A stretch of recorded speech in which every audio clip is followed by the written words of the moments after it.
Oh snap, both Chat and Frenchie were first. Nice.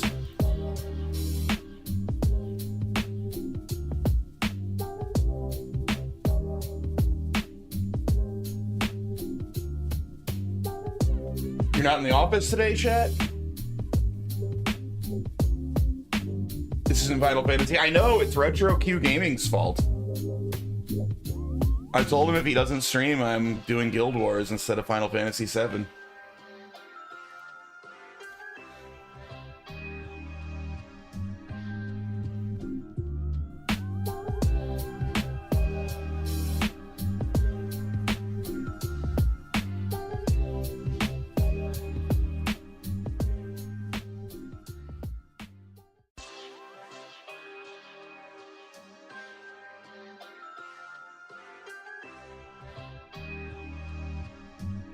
Have fun in your meeting.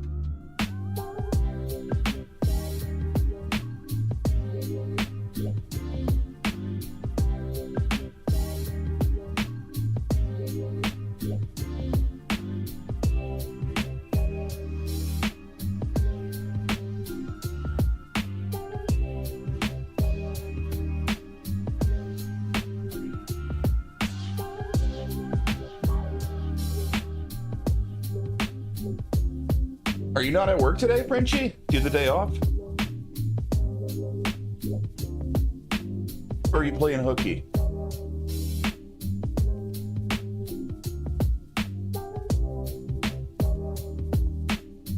Day off? Nice.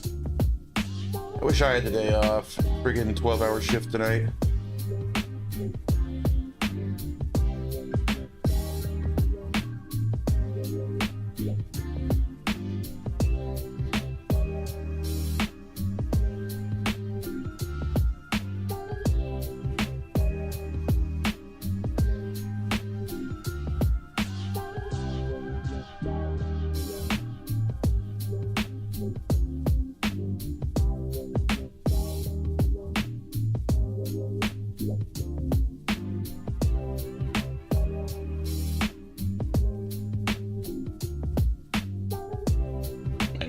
To work. Yep. Every weekend is my weekend to work.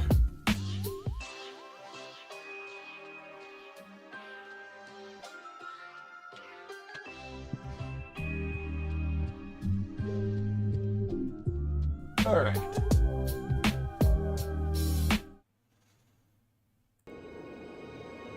Whoops. Ooh. All right. Guild Wars.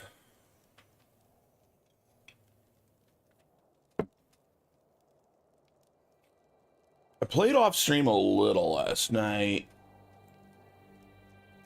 to try to collect some stuff, and man, these drop rates are insanely low. I need more Shiver Peak mains, and I need Alpine seeds. And they're so rare.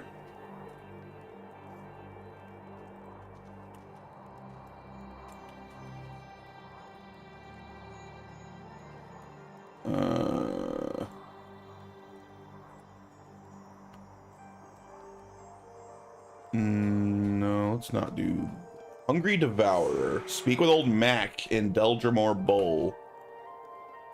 Let's do that.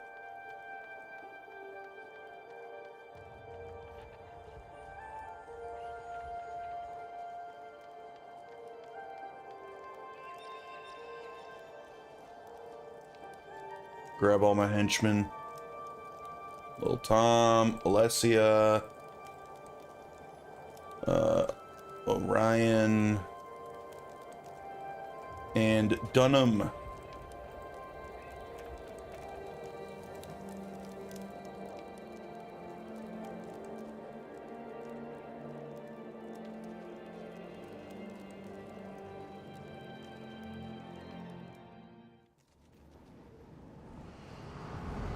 All right, Old Max. I'm pretty sure he's nearby. I don't think he's far. There he is.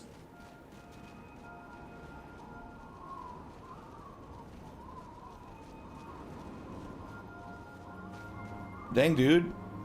He's not like a little farmer anymore. He's like a badass soldier now. And that's the little guy I got him when I killed his cow. Nice. I love that continuity. We've come so far and under such adversity, there's no way I'm turning back. I'll see Kryta or I'll die trying. Hungry Devourer.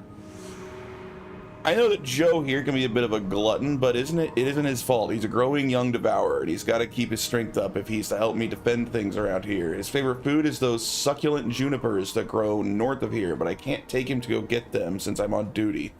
Would you help me out and go take Joe foraging with you? If you feed him about 10 of the succulent juniper meats, that should keep him content for a long time. I think I already have like a ton of those. I might already have 10 of them.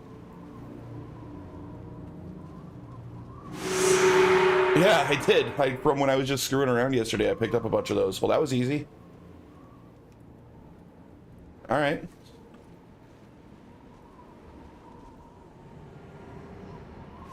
There's a good lad, Joe. All full. Thank you for taking such good care of Joe. J. Conk, you go tell Master Saberlin that he doesn't have to worry about Joe any longer. Easy peasy.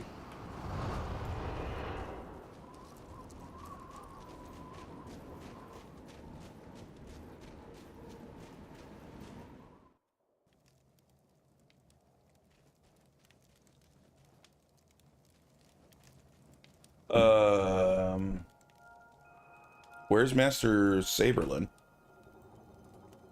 Somewhere in here.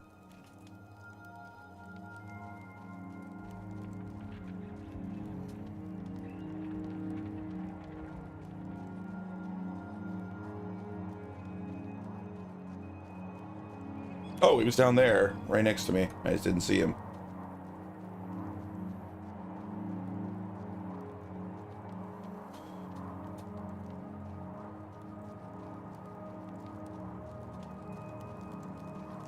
What's up, dude? So you're sure that devourer is sated? Well then, good work, J-Conk. That should help our food situation a bit. I hate to say it, but it helps having that creature around. We haven't had an Etna attack in days. Oh, new monk skills? Yeah. Don't care. Ah, here, a bow skill. Bow attack inflicts crippled condition. That could be great. I wonder what crippled does.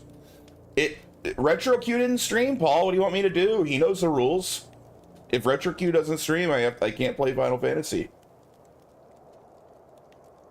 Clearly, Retro wanted me to play this.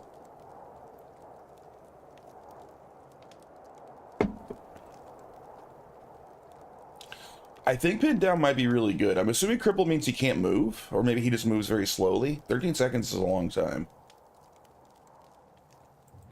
That could be a great skill.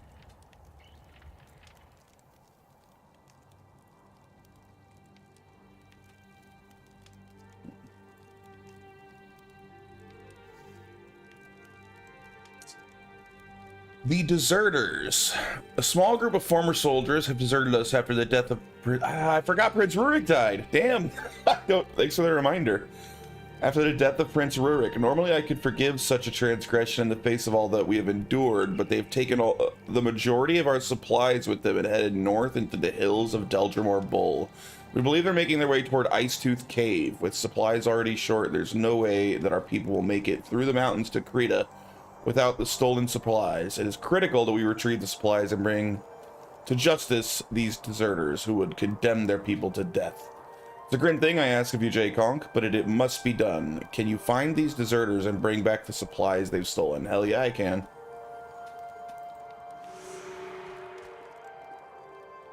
You know what I did, Paul? I played like an hour to an hour and a half of 7 Days to Die Now to try to like understand it a bit. That game seems pretty fun. Although I'm having the issue you were having, I can't find a freaking cooking pot, so I can't get fresh water.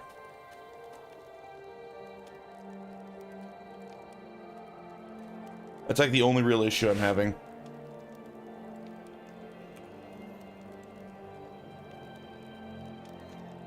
At least salvageable.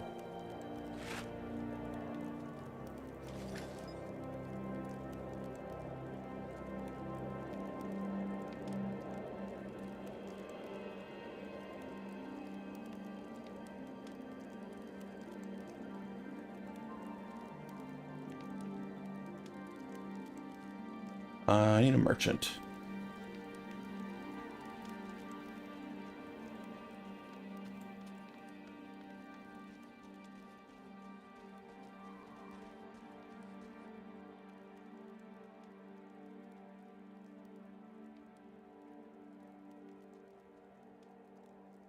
I don't think I need these anymore. Stone Summit badges. I guess I'll keep collecting them for now.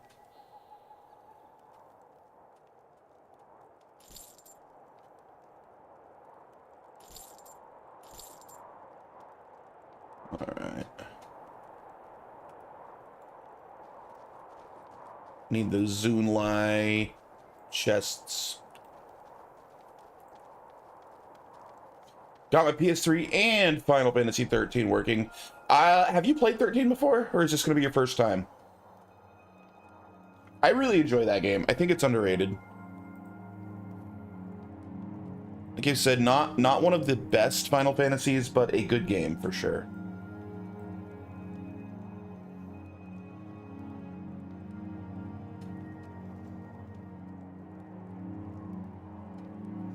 All right, I think we're good. It was my first, so it's hard to be unbiased. Fair. It's a good game. I don't think... no, Kingdom Hearts doesn't count. I love Kingdom Hearts. I'm a Kingdom Hearts fan, but it's not Final Fantasy. Don't count.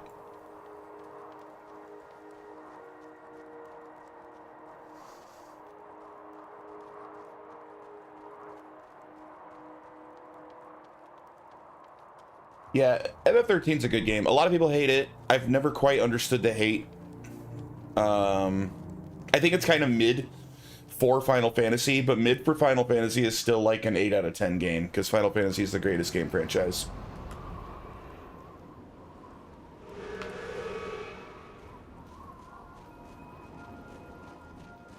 Alright, let's go find these freaking traders. They are way up there. Alright. Way north.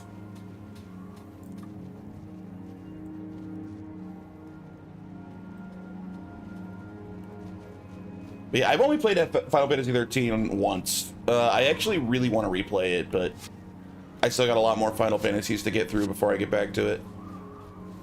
And Retro keeps making me play Guild Wars instead, so it's going to take even longer to get there.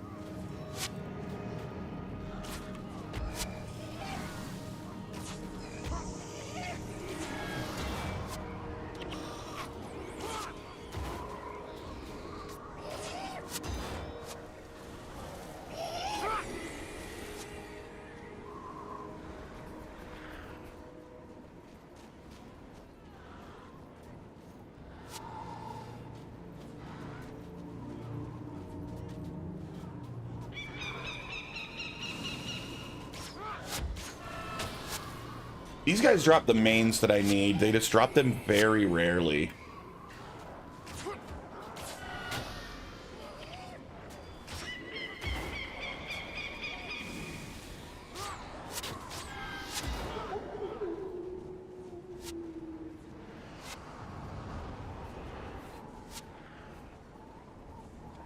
We gotta go north.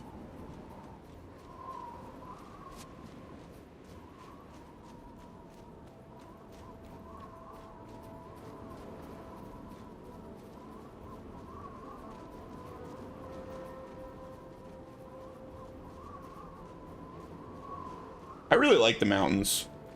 I like the mountains a lot more than Old Ascalon or whatever that area is called in general.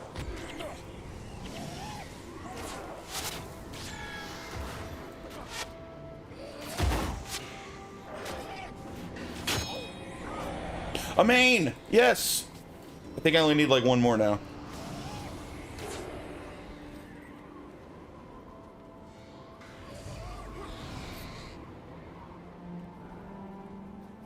I still need a bunch of alpine seeds.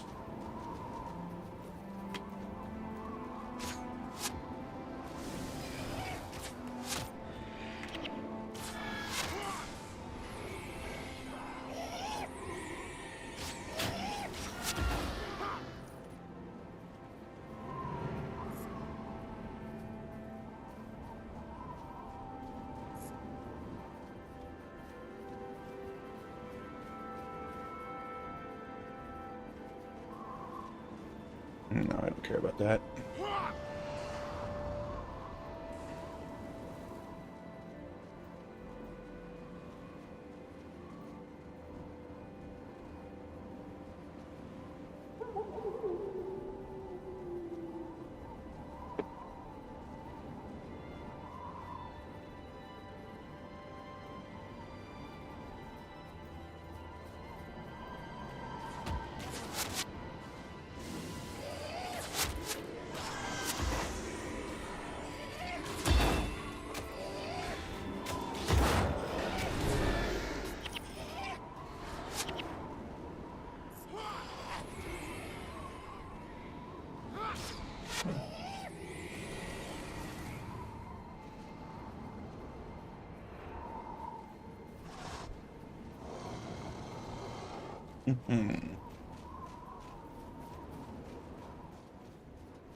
Man, the more I play this, though, the more I hope Guild Wars 3 revisits this kind of play style again, instead of going full MMO like Guild Wars 2 did.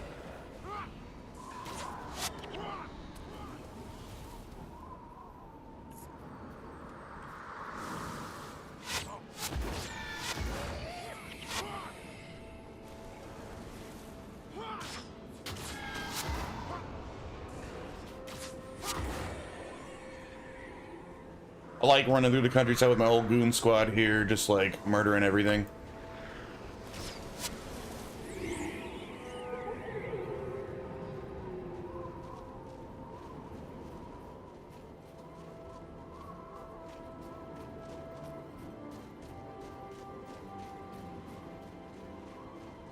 What is that guy? You're kind of scary. Let's kill him. He looks like a boss.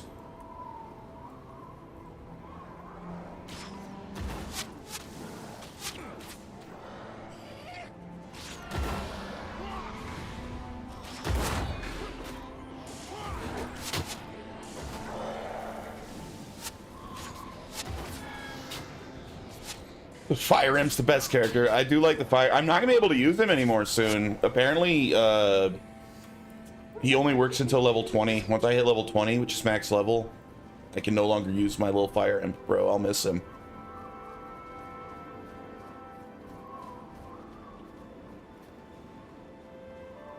I think there are, like, classes, though, where, like, you have summons like that you can use forever, I think. But Ranger's definitely not one of them.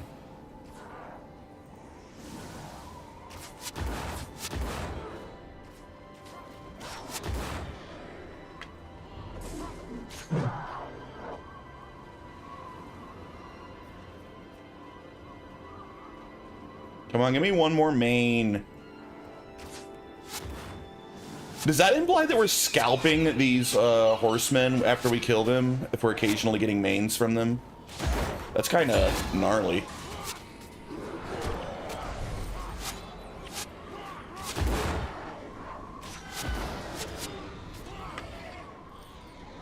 Oh, there it is! The last one!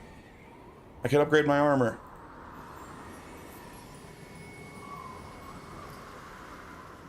Oh, my mouse shows up today. It wasn't showing up yesterday. Eee.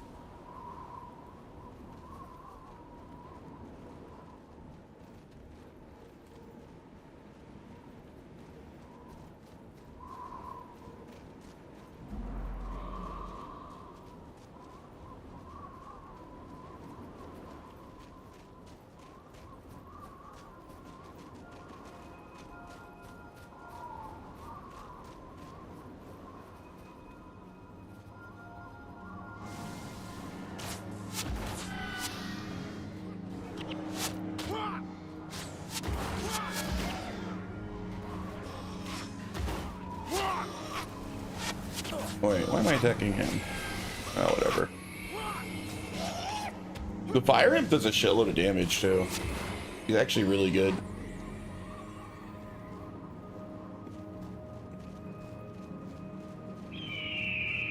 All right, deserters. I'm almost there, you sons of bitches.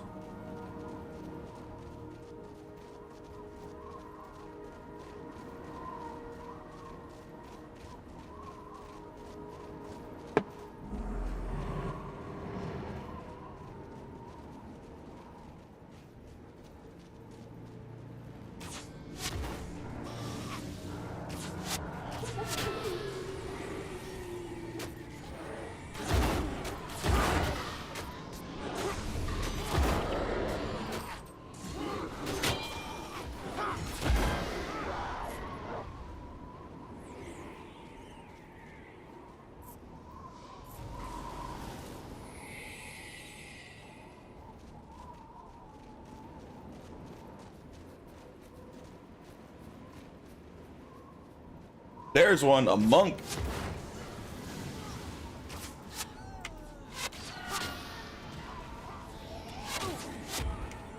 Dang, seems like deserting might not have turned out so great, huh?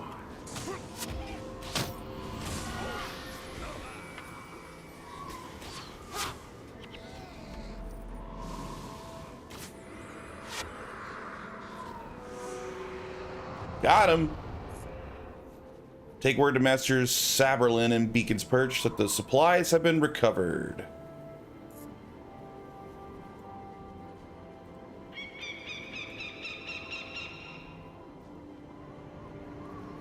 Yes, these empty chests are the supplies.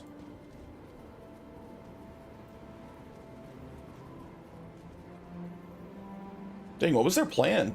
There's like nothing up here. Alright, I think that's my only real quest over here for now. Yeah, so might as well teleport back. Dude, and I still gotta redo the Frost Gate. Because I missed the bonus objective. I'll do that off stream. I don't need to redo missions on stream.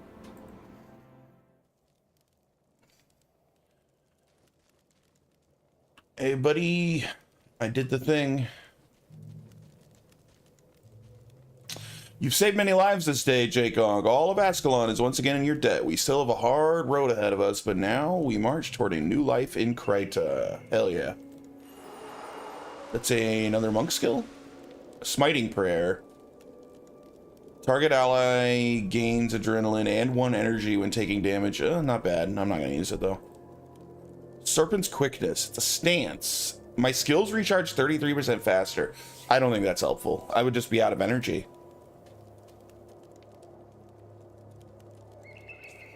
I already run out of energy so quick. Alright. Let's take a look at my skills. I'm sure I can have a better setup here. Alright. First, I feel like penetrating attack is literally like my main attack. Let's put that in number 1. That's like literally my most important attack. We definitely want to keep Resurrect. We definitely have to keep Comfort Animal. I'll show you penetrating. Noise. Purge. Alright, I think these 4 are all important and worth keeping. So that gives me space for like 4 like combat abilities, which is fine because I think I already have trouble keeping enough energy anyway. Do I want to switch any out? I don't really use Called Shot. You know, it's unblockable. That is useful. I don't like ever use it though. It only costs 5 as well. Maybe I should use it more. Oh, so I didn't realize Point Blank only costs 5 energy. I should be using that way more. I'm gonna start using that. I didn't realize it was cheaper.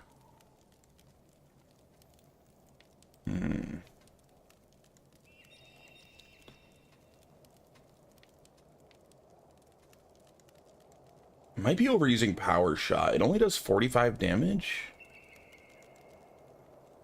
I think I do more damage with Penetrating Attack, and it's instantaneous.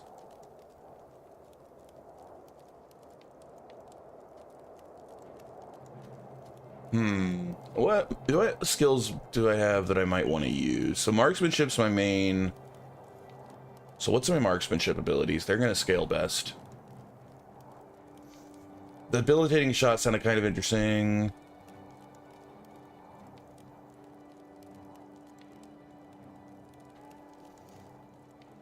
Favorable wind might be interesting.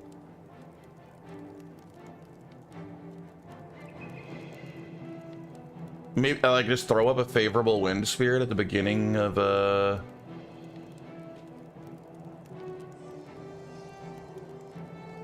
fight. Arrows move twice as fast and hit for +6 damage. This inflicts bleeding condition. I don't know how good bleeding is.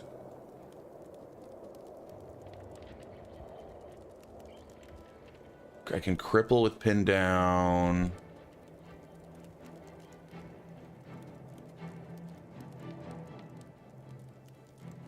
Or instead of the spirit, just for 24 seconds, arrows move twice as fast and do +9 damage. Is that better than the favorable winds? +6 damage. It lasts longer, but I mean, like, every fight ends in 24 seconds anyway. Maybe I want to bring Read the Wind in. Read the Wind seems kind of good. Maybe instead of Called Shot.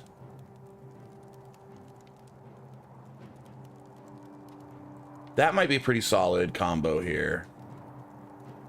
Cast Read the Wind, and then use between these 3 attacks. I think I'm gonna try this build. This might be build better.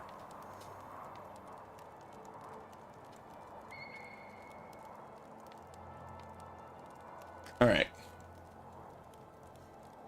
I'm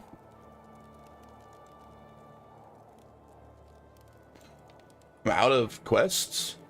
I guess I got my primary. Eliminate 6 remaining Centaur patrols along the main road. I guess we're on this one. That's in back to Deldrimore Bowl. All right.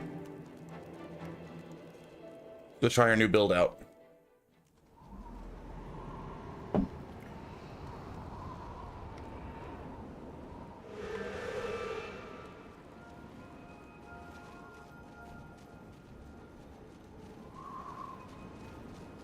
Oh, and I kind of wanted to upgrade my armor, but I don't even remember where that collector was. Damn. I need to find that out.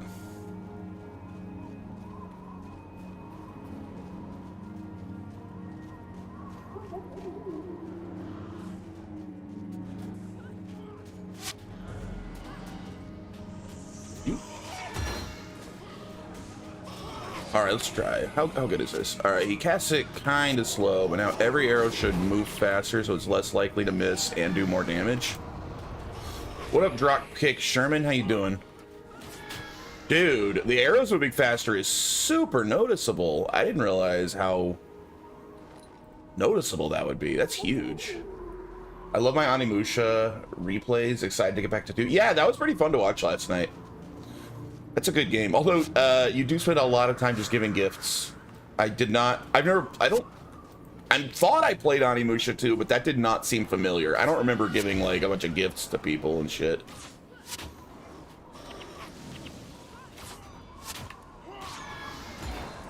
Yeah, Power Shot sucks. I need to take Power Shot off and stop using it. That's just like purely a waste of energy, man. That does less damage than a normal attack. It takes much longer if you don't follow a gift guide like I'm doing.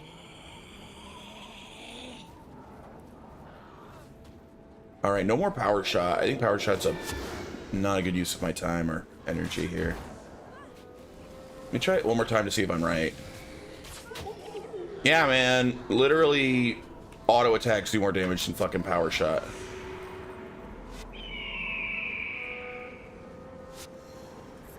I want to say back half kind of cuts that shit out and becomes more linear. 3 is much more like Oni 1. I'm excited. Yeah, I've never played 3. I know that.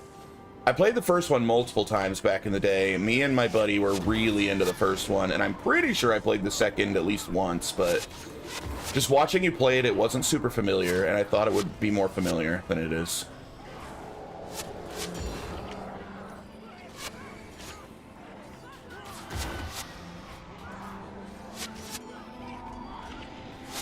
Trying not to die in Guild Wars, figured I should have some sort of emotional support. Are you new to it, like me? I'm new to this game, and I'm having an absolute blast with it. This is my first time ever playing it.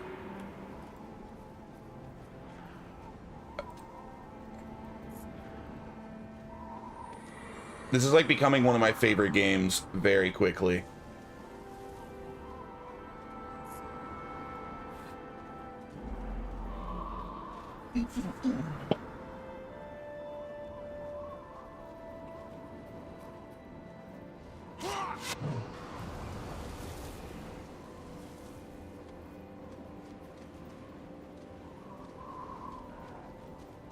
Pick it up again, trying out new modes, going for a deathless run. Very nice. Oh, are you doing the whatever they call it, Iron Man mode, basically? I forget what name they gave it that they added with Reforged. Melandrew's something. Is that what it's called? Yeah, nice. Yeah, that's a cool addition to the game. Melandrews and the other one is like where you can't trade with people, like you have to, or if it's like your own, you can't trade with other characters. Is that one? I'm not doing any of those. I'm doing Reforged mode because, like I said, it's literally my first time ever playing the game. I like the game enough that I can absolutely see myself trying those like special versions on other characters later. But right now, I'm just kind of playing vanilla. Melandrew can't trade, Doom can't die. Got it. Okay.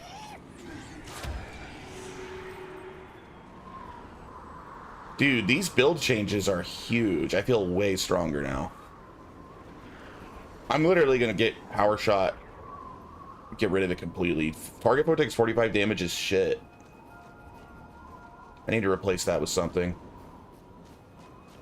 What class are you playing, Sherman? Or I guess profession? I'm quite enjoying being a ranger. Technically, I'm a ranger monk, but I don't really ever use any of my monk stuff. I'm pretty much like a pure ranger.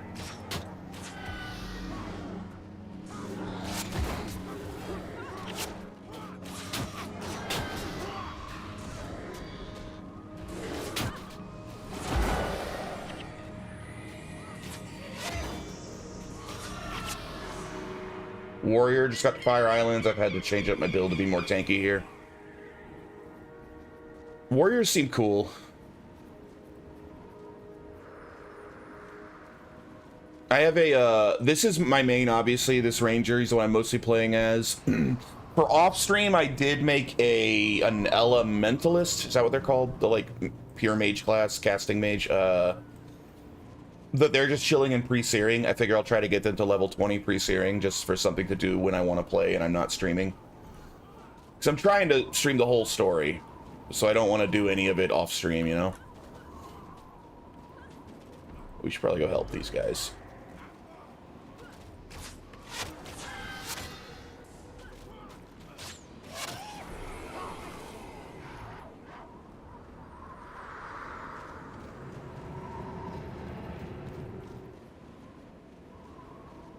Hello, Ranger Olson.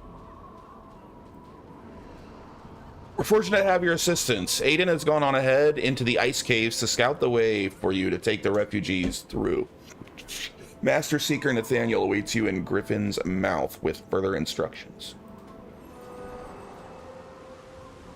So I guess we just go ahead.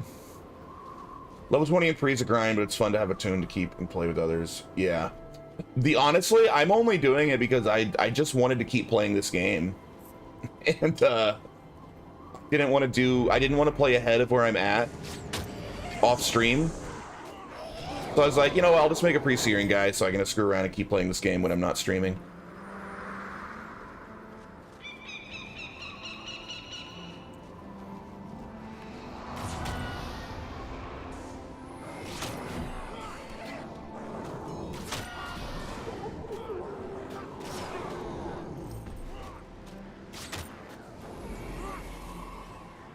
Ranger and Necro are my mains. Yeah, my Elementalist is an Elementalist Necro.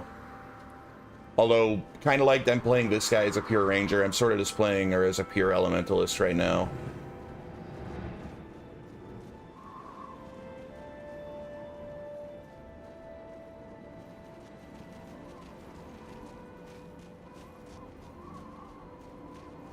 Griffin's Mouth.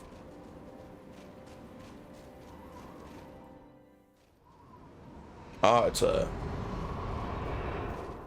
you have any questions pop up, feel free to fire away. I'm not here to... Oh, sure, sure. I also don't mind backseating as long as it's you don't give, like, spoilers, to be honest.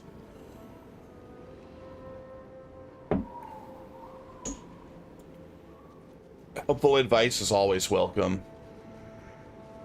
But I'm trying to, like, do, like, I'm trying to really follow the story. I did name my pet, actually. My pet's name is Cat. The Strider is, Devona's pet.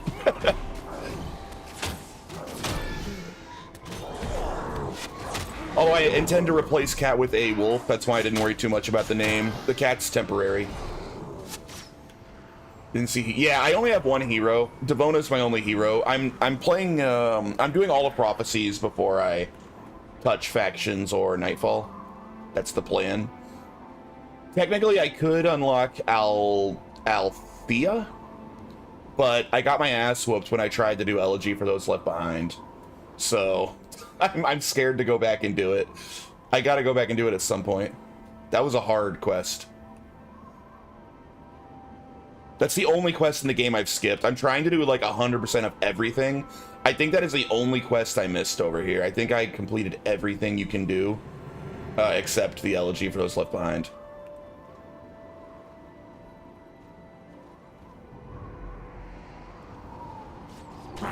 Master Seeker, hey, thanks for the follow.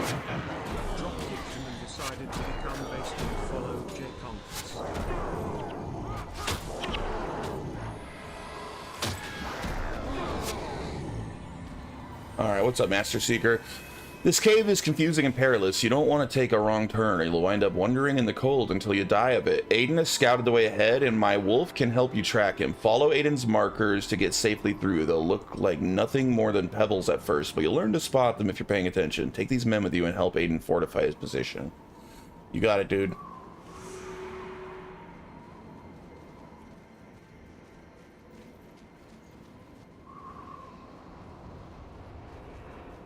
Oh, there's his wolf. Okay. It helps me see the marks by the fact that they're clearly labeled. It wasn't easy. I think when it first came out, they had mobs using skills in normal mode that were supposed to be in hard mode only, so it was worse.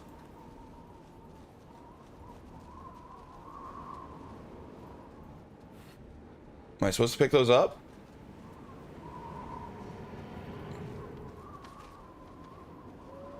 Snow, what are you doing? There you go.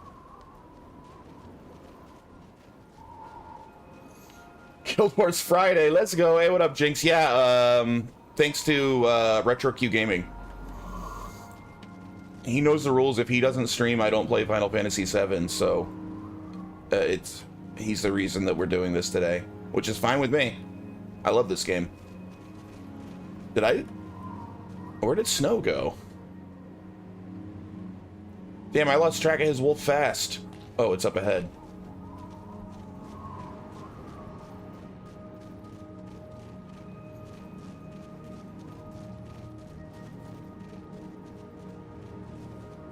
Almost to Lion's Arch. Aw, shit.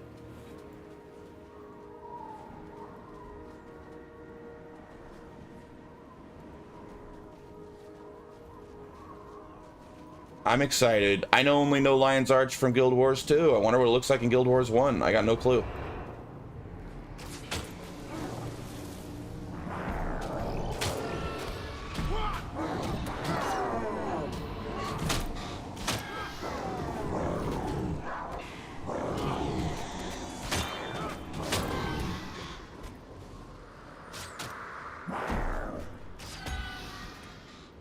It's humble.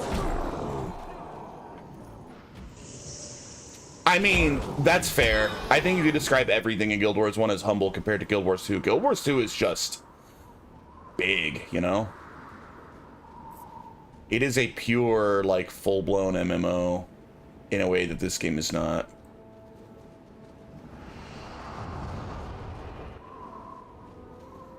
Where did... Dude, I keep losing track of his dumb wolf. His dumb wolf is not helpful.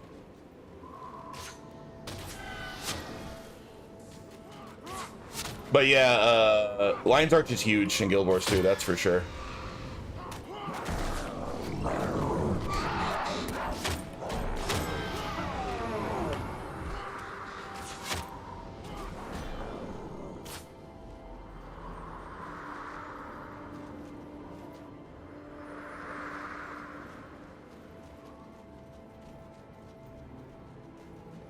Played Guild Wars 2 last month, bought some expansions since I never played any. Only played Core long ago and beat Path to Fire. That one was pretty cool.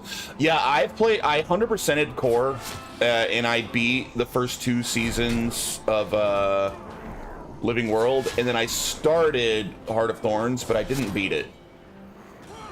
I think I only did like the beginning of Heart of Thorns, so that's my experience with it so far. I'm a huge fan of the game. I like it a lot. I always meant to get back to it, but I just never did. Just one of those things. So after I play through all of Guild Wars 1, I will return to Guild Wars 2, and I'll stream that as well. But I think I've been on Guild Wars 1 for a long time because this game seems massive.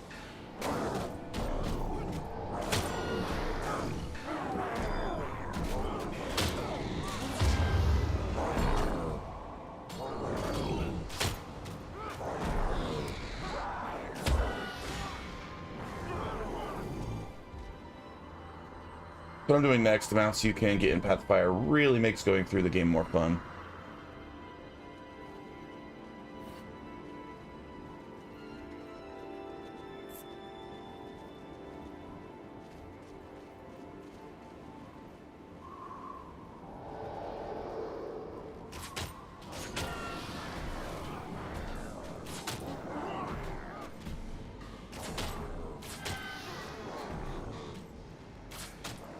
You sunk hundreds of hours. I probably will think hundreds of hours in the Guild Wars 1, because, like I said, I'm basically 100%ing with this character, trying to do every single quest without missing any, and, you know, I want to make other characters too. What I would like to do is actually do, complete my entire Hall of Monuments. I don't know how many hours that would add to a playthrough, but I've not really looked into what all is included in, like, maxing out Hall of Monuments. I imagine it's a lot.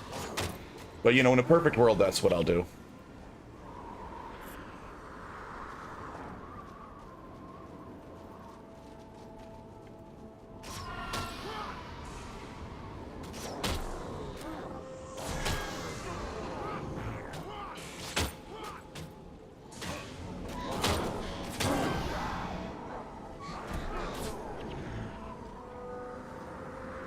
Oh, there's Snow. He's way the hell ahead of us. You freaking dog. He didn't wait for us at all. Bad dog.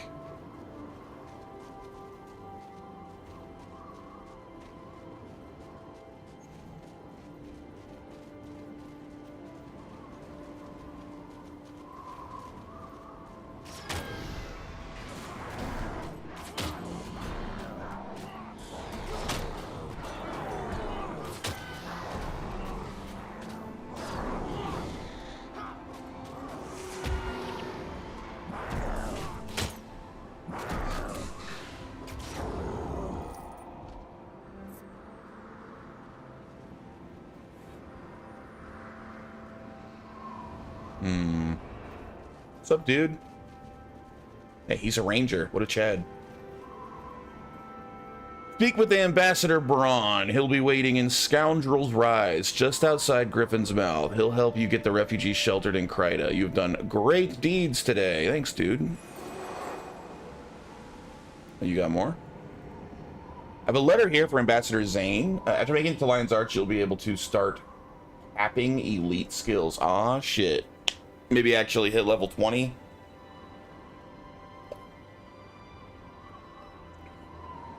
Give it to Ambassador Braun when you see him. Wait, a letter here for Ambassador Zane informing him of Prince Rurik's death. You can give it to Ambassador Braun when you see him. Zane has assigned him to the refugee problem, so he'll work out the details involved in getting them settled. Meet Braun in Scoundrel's Rise, just outside the gate to Griffin's Mouth. So Ambassador Zane was the guy from right after the Searing, right? He was the one in right outside of Old Ascalon City or whatever. I know that guy. Yeah.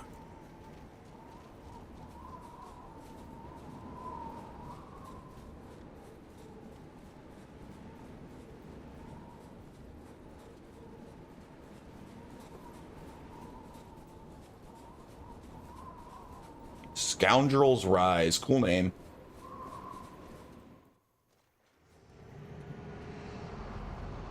Oh, I thought this would be like a town. This ain't a town. Oh, fuck. Was an agile. I always recommend once you beat one campaign, make a new tune for the next campaign, at least complete the tutorial. Yeah, that's what some people said.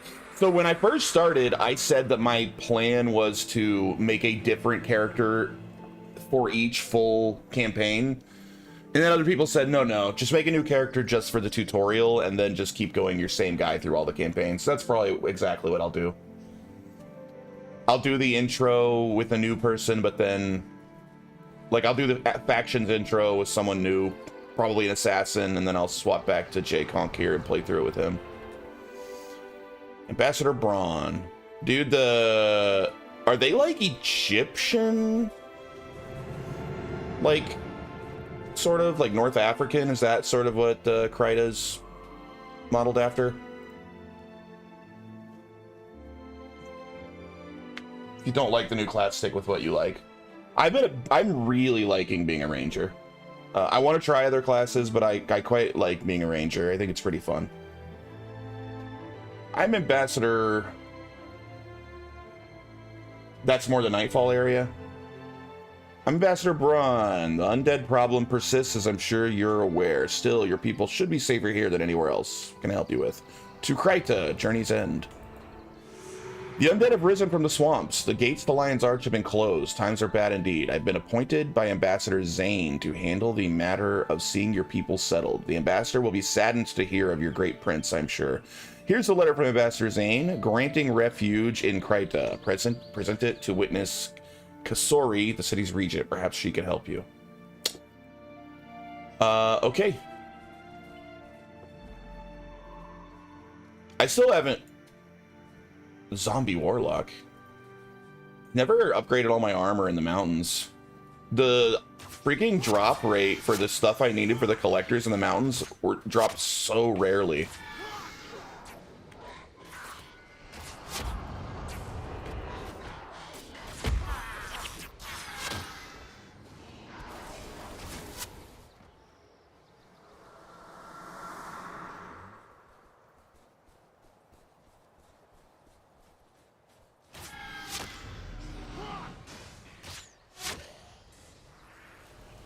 This is a pretty area.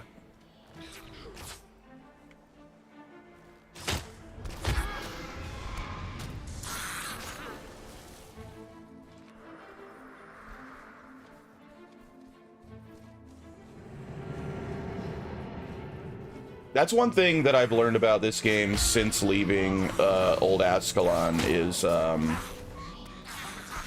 the like area design, like the art design of this game is freaking amazing. The mountains were gorgeous, and now this place looks really cool. Decayed ore emblem. Ooh, ore.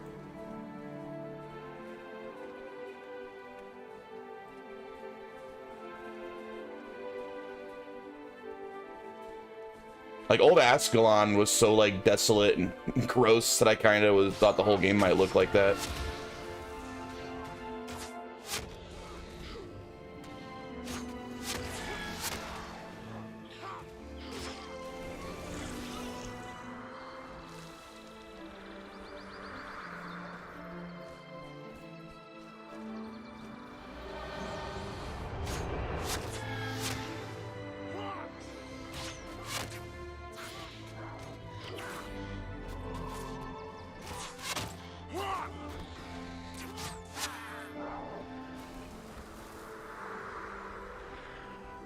Keith, I have made it with a woman.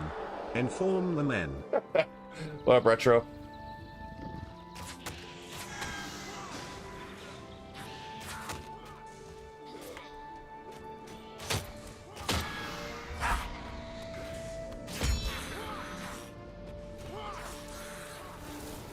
You solved a streaming problem? What's that? I didn't know you were having streaming problems.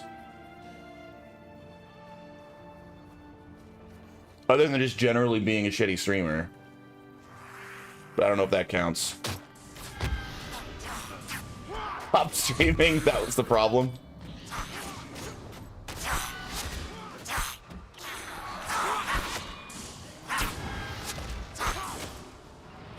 Oh yeah, you guys are like, oh, what's air conditioning? I'm gonna die.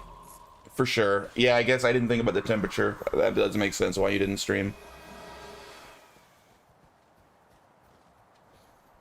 You bought an air conditioner. Nice. Gates of Kryta. Hello, collector lady. What do you got? No armor. Nothing I care about, in fact. I want a place I can teleport to. I might teleport back to the mountains and upgrade my armor. Or maybe since I'm in a new area, that would be a waste of time now. Mission. New mission.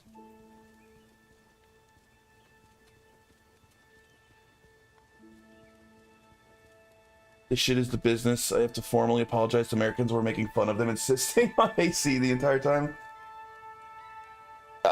It was always weird and cringy the way that Europeans, like, had a hate boner for air conditioning. It never made any sense.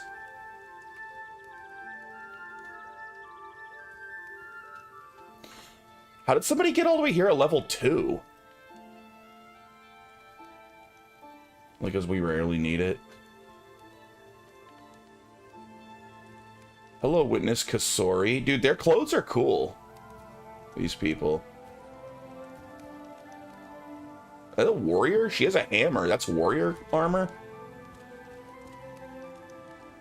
Used to rarely need it.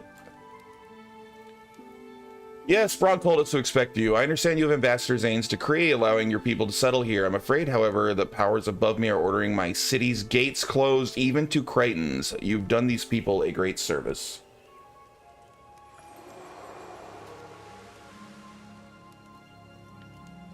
Alright, so we gotta do the mission before we move on. I'm gonna go back to the mountains and upgrade at least one piece of armor. I know one of... I don't remember who it was. Somebody wanted mains, and I got enough mains. They're probably... back here in, like, Traveler's Vale? If I remember.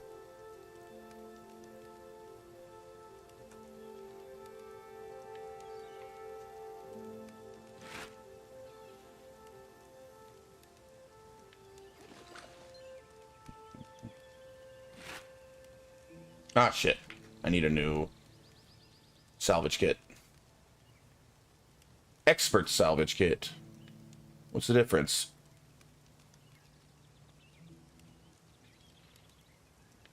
Is this a mod? Is what a mod? Doesn't look like FF7. Hey, you know the rules. Look at the stream title. You didn't stream, so I couldn't stream Final Fantasy VII.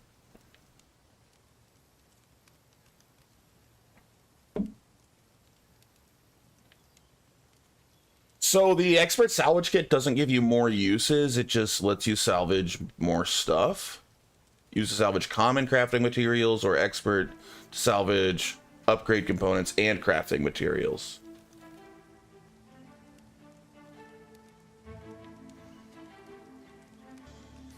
You can always use the wiki feature to find whatever you need if you're not for exploring. Wait, what?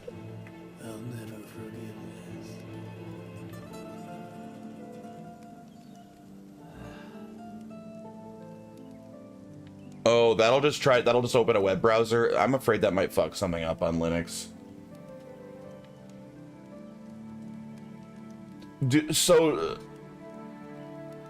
should but it's 4 times the money. Am I better off just using expert salvage kits on everything from here on out, or do I only want to use these on, like, certain items?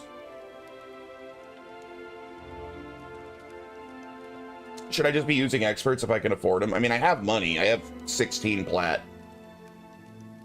Regular always gets you, yeah. So...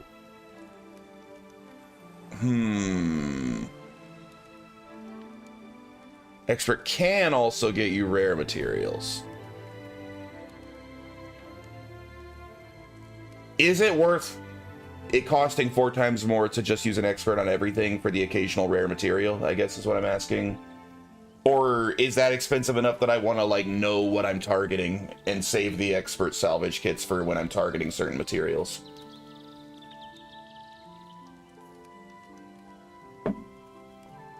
I guess what I mean is I don't really have an idea of how valuable 400 gold is as this game goes on, right? Like, is 400 gold a lot, or is that, like, no big deal?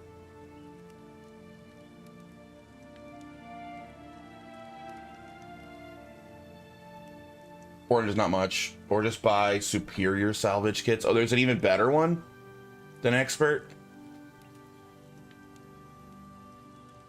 Well, I don't have that yet. I guess I'll buy expert.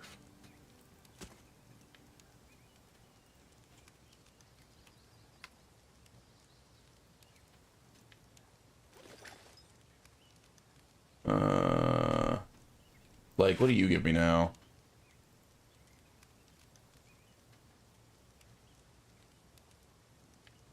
Just wood planks, probably not worth.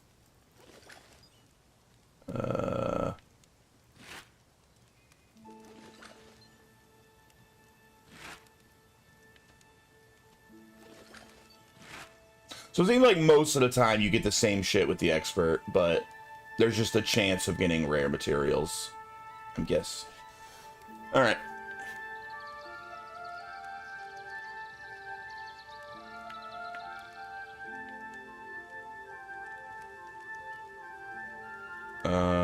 Why are there a bunch of level 2 people here? How did they get all the way here at level 2?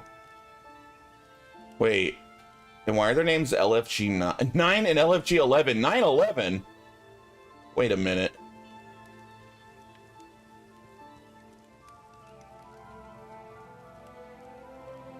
Got ran. Are there Zoonlight chests here? Oh yeah, like literally right next to where I was. Angar, hey, what up? Someone that runs an LFG website, you'll see those tunes through the game. Sherman, are you kind of old? I don't say that as an insult. I just think it's funny because I feel like I don't hear tune very much. That's usually like old heads that've been around for a long time in MMOs. That kind of like went out a while ago, went out of, oh shit. Dang, thanks. You're only 33? Oh, you're a lot younger than me, fair enough. I just don't hear tune much anymore. Thanks, Angar. Nice wings. You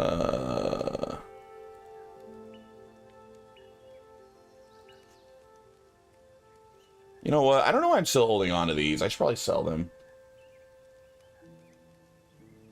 And I certainly don't need Mark of Aiden.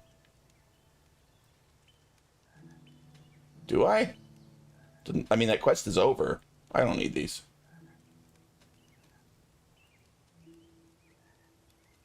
Superior salvage kit. Nice. So this one... So is this one the same as expert, only you get way more uses? I sell anything not shiny, rare. Instead of, you sell it instead of salvaging. I've been salvaging most stuff. I keep just assuming I'm gonna want all the materials, although I haven't really found much reason to need them yet.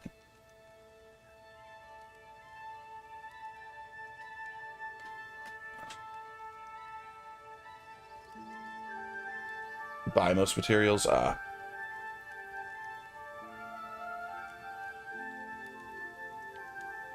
will sell this stuff I've been holding on to for a long time. I don't know why I'm holding on to this. Although I'll keep the Grim Set stuff. People keep telling me it's good to sell.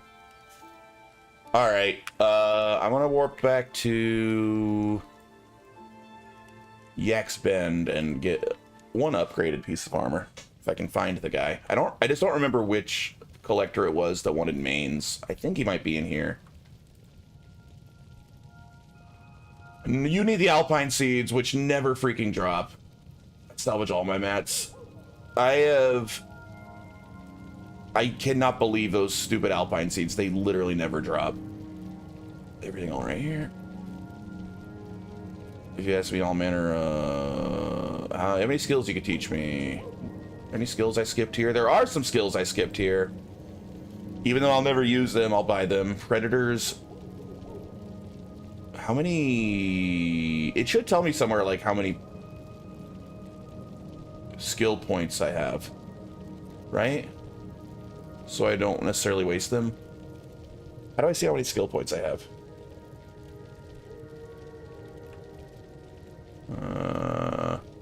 H.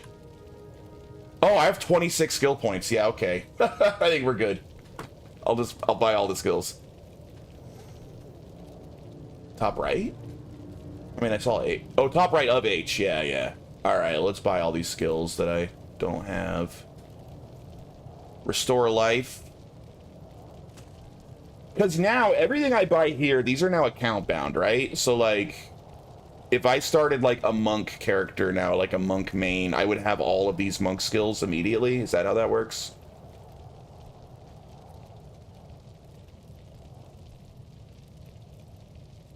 And it says known is account bound. Okay, cool. No? Everyone says no. And no. Oh, heroes have it unlocked, but not your character. But they're purchasable on any skill vendor.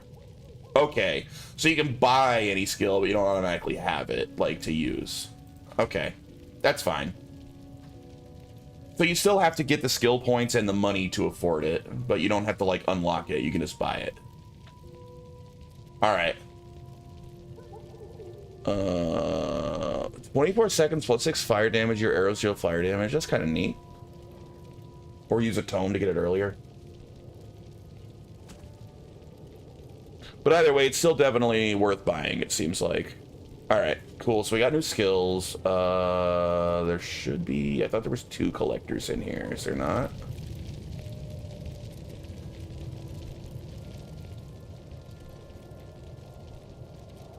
No, I guess there's only the 1 collector in here. So yeah, the guy that wants the mains must be out in Traveler's Vale.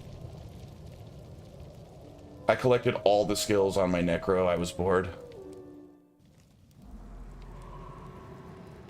Hey, there's a collector. Do you need mains? Please be the mains guy.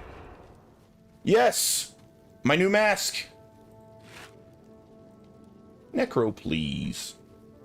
Alright, we got a mask. Although my old mask does give me 2 marksmanship, which is pretty nice. This one gives me 1 expertise. And I can... Someone said I can take this mask apart with a salvage kit, right? And get my thing back. If they aren't unlocked, they're gotten from specific vendors. For example, flail isn't gotten until basically the end of nightfall. So I want my ranger rune of minor marksmanship back. But now, basically, I can put marksmanship +1 on this mask, so I can get an expertise +1 and a marksmanship +1. Is that how that works?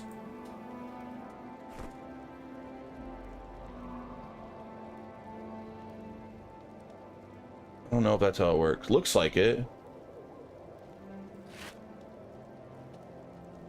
Yeah. Okay, cool. So I get way more armor. I gave up 1 marksmanship, but I gained 1 expertise. That's fine. That's a fair trade. And my armor's a lot higher. That's an upgrade for show. Alright, cool.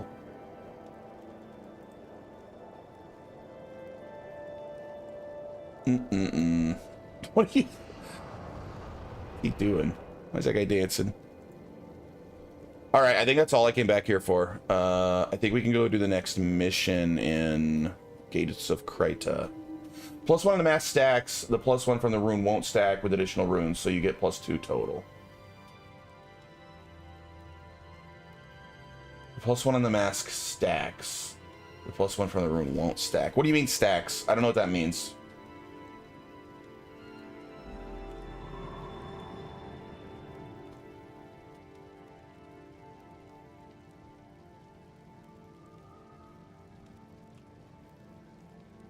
It does, I mean, I see it says stacking and non-stacking. I guess I don't know what that means.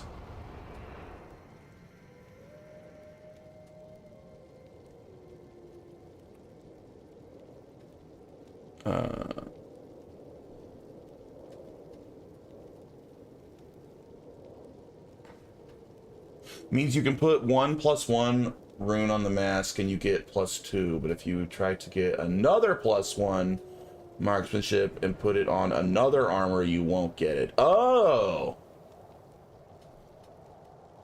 Okay. I think I understand what you're saying then. So you can put multiple runes on one piece of armor if it stacks? Like if I just kept getting more expertise runes, I could just keep stacking them on this mask and they would keep stacking?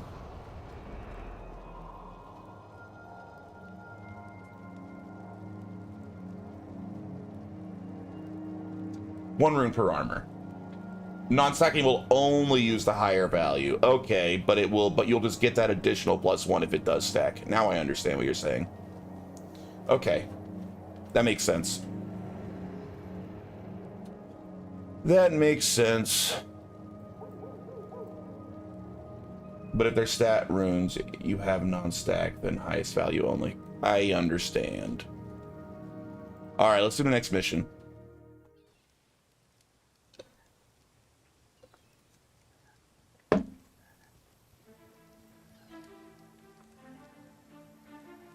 We're good to go. Enter mission. I still do need to redo the mission where Prince Rurik died, though, because I never found the... That's the first one I've missed the bonus objective. I was pretty annoyed that I missed it. But I'll probably do it off stream.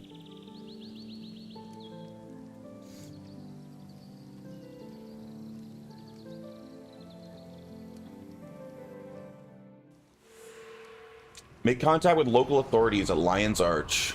Secure a safe place for your people to settle. Okie doke.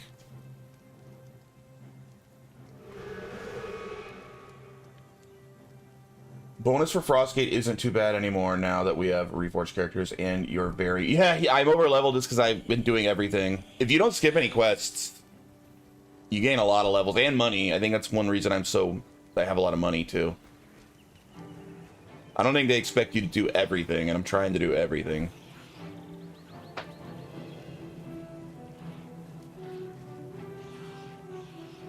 But that's how I roll. You do gain a lot of money just playing the game.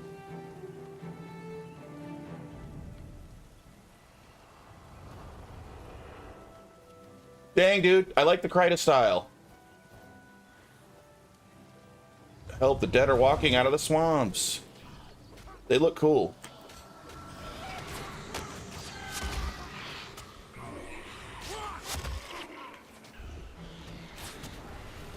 My Mellinger's is constantly gold capped now, just playing primary quests in the missions. Is that because... Can you not... You can still put your money in some sort of chest, right? You just can't share with other characters, I thought. Can you just not use the chest at all on Mellinger's? Even to, like, get more money past the cap?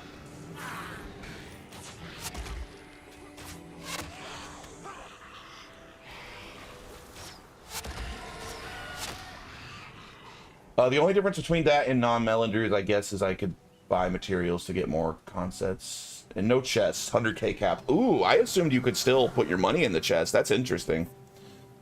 This bonus is easy to miss too. So, Sherman, stuff like where the bonus is the kind of backseating that not only do I allow, but I like legitimately appreciate. Because I get really annoyed when I miss that sort of stuff. So if you see that I'm going to miss it, please feel free to speak up and let me know.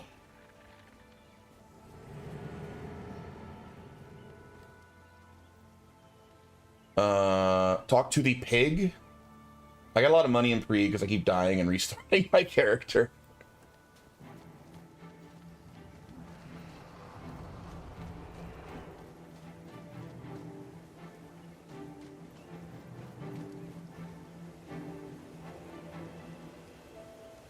Oh, at the very beginning? Like I already missed it? Damn. That is easy to miss.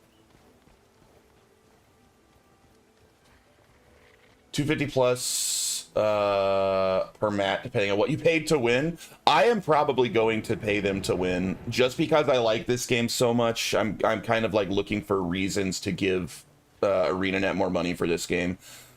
Like I'm early enough that I feel like I don't care about the material max at the moment. But like, you know, more character slots and stuff, I'll just give ArenaNet money. Oink, and behind the house there is a way too. Hello, Oink.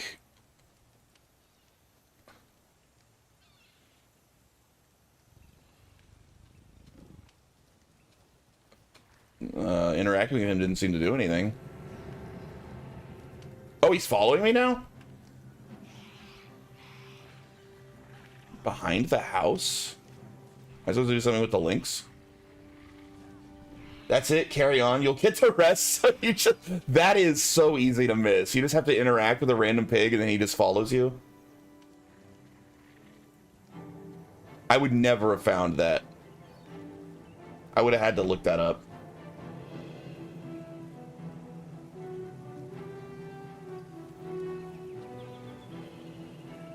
What the? What are you guys doing back there?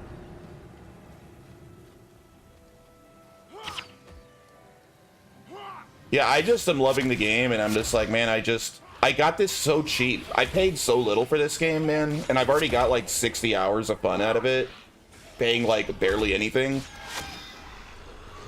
I just feel like I should give ArenaNet more money, you know? You don't saw it? An NPC a bit further mentions finding his pig, but nobody ever goes back to the beginning. Ah! Wait. Behind you? What am I supposed to be seeing behind me? What am I missing here? I don't understand, Lime. I guess I don't see it. I pay very storage slot up to 1K mats, more character slots, mercs, and now I play Melandrews all the time and never get to use them. The way? Was just the road not the right way? 36 bucks for all the content's very cheap. That's kind of how I feel, like.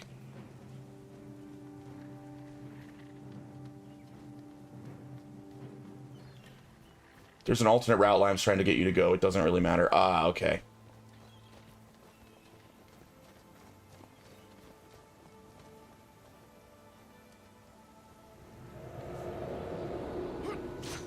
But yeah, when I feel like I get incredibly good value from some of these MMO, like that's what I did with probably no one here plays it. It's not the most popular MMO, but I've mentioned before, I'm a huge fan of Lord of the Rings Online.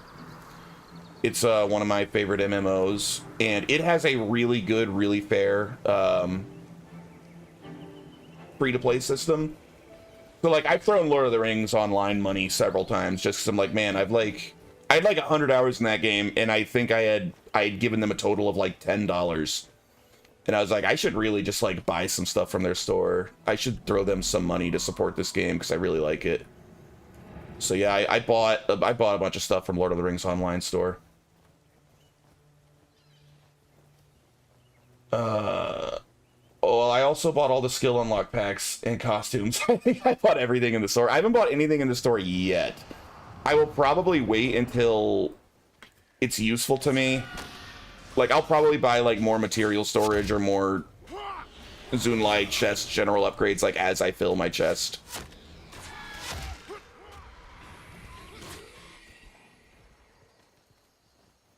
But I do want to give them more money. And, hey, it sounds like I think at some point we're getting either... There's certainly more paid content coming. I think that's a sure thing based on what they've said. So, you know, we'll probably have either a new campaign or a new DLC or something to buy before too long.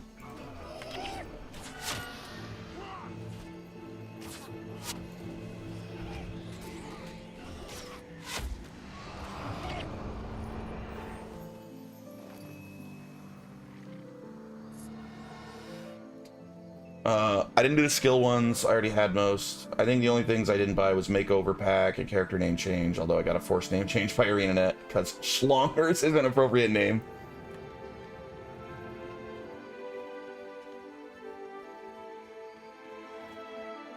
And yeah, with Guild Wars 2, I don't think I bought any specific like storage stuff. I've bought every expansion, which is the easiest way to support Guild Wars 2. Other than that, I don't think I bought anything from their store.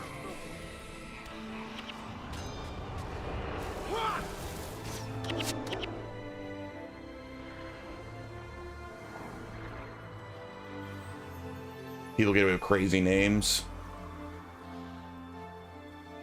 Is Oink still with me? Yes, he is. I'm surprised I got away with Schlongers and it wasn't blocked. Pretty good one. Who's attacking? Oh, up there. I bought the game 4 times. Technically, I think I have bought this game twice because I did own it. Like, I owned it on like a CD copy a million years ago, right? Like, I bought a physical copy of this game back when it was still relatively new, and it never clicked with me. I never really got it. I probably only played it for a few hours before never touching it again, and then I eventually rebought it on Steam.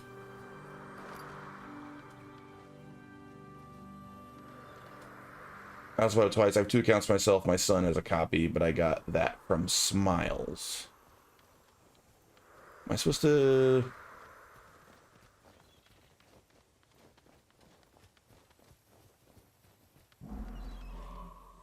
Can't talk to them. It's so green here.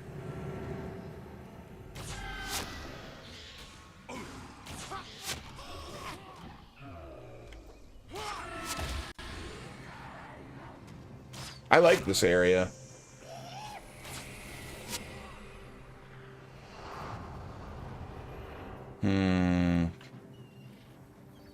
Oh, there we are. They just want me to kill those guys.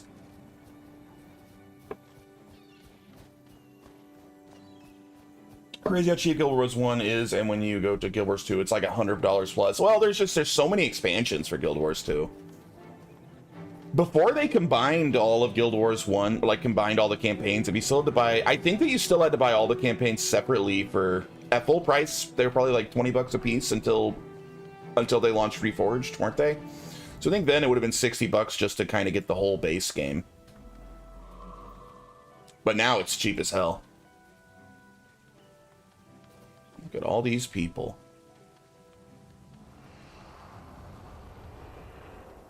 But yeah, Reforged in general has been awesome. I'm so glad that ArenaNet did this. Lion's Arch is sealed by order of Justicar Hablion. He's gone to the south to deal with an invasion of undead.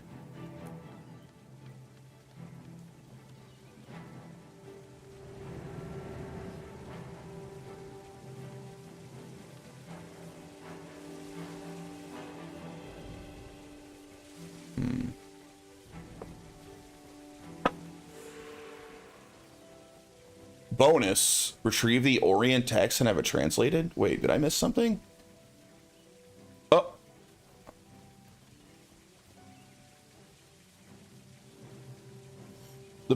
So it just completed that little side quest without me even realizing it was happening. All right, now I have to retrieve the Orient text. Okay. Wherever the hell that is.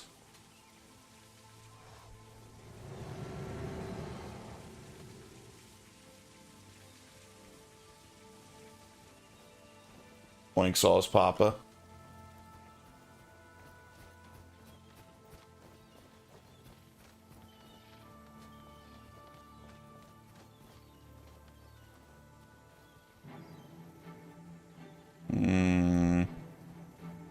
Left? Okay.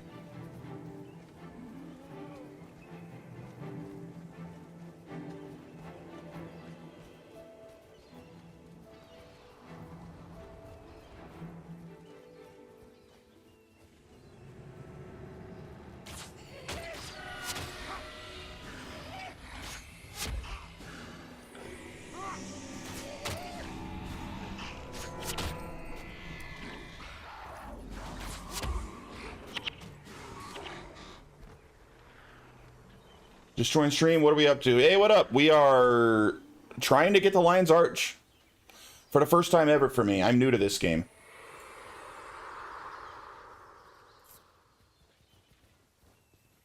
Right now, expansions 1 through 3 and oh, you're talking about Guild Wars 2 and Living World 1 through 5 is $70 plus 18 per expansion for expansions 4, 5, and 6. That's 124 plus tax, and everything's 30% off. Yeah, I mean, there's just a Guild Wars 2 is freaking huge, you know. How long has that game been going on now? When did it come out? That game's like 15 years old, isn't it?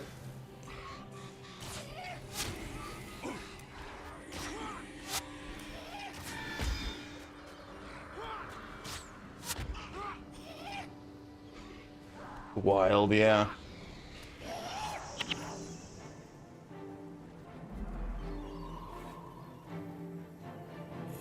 Plus because they don't do, like, I kind of get it, right? Like, they don't do subscription fees, so it's like selling expansions is kind of like how they fund the game. So I understand them not wanting to like just give away the older expansions.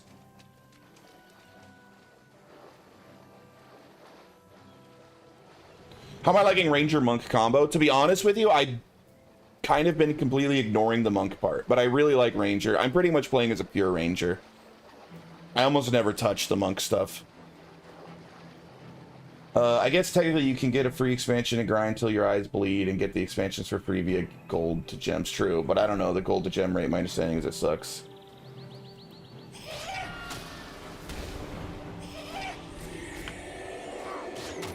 I never had any problem buying the expansions of Guild Wars 2 because I like the game and the expansions are good from what I've played. I haven't played the most recent ones, but I just bought them to support the game. To be fair, I bought them when they were on sale.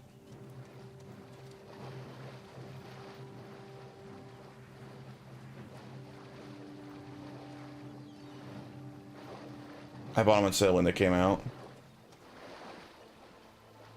But I also haven't played Guild Wars 2 in a while. But that's one thing I like about Guild Wars 2 and the lack of a subscription fee. Like, I can buy the expansions now knowing, damn, I haven't touched Guild Wars 2 in like over a year. But like, it's all still there waiting for me. I don't have to like maintain a subscription fee or be worried that I'm going to lose anything. Like, it's all there. It's all there when I go back. $200 to buy them all at once. If you're starting, it's like, shit, that's a lot. Yeah, it's just buying them all at once if you're new to the game would be a lot. But I don't think anyone would recommend doing that, right? I think the base game is free to play now, isn't it? So, I mean, you can get like 100 hours out of the base game for free. And then after you do that, maybe buy either Living World or Heart of Thorns and get a shitload more playtime. Like, just buy them one at a time as you play through.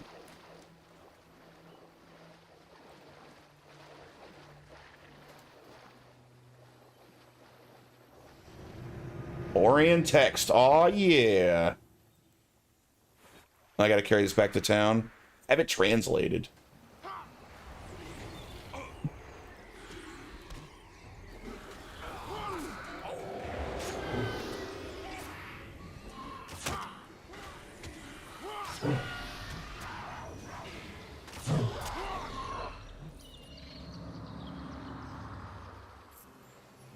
Do I just want to take it back to the town where the kid told me to get it, or is there somewhere else I take it to get it translated? Heart of Thorns and Path of Fire together, though, they're often bundled. That's true, yeah. I think that they are I think they're fully bundled on Steam now. I don't even know if they even sell them separately. Or I always see them. I certainly bought them together. I think that's what I originally bought after the base game, is I bought, I think, the Heart of Thorns, Path of Fire bundle, and then I bought the Living World bundle. I think I bought those initially.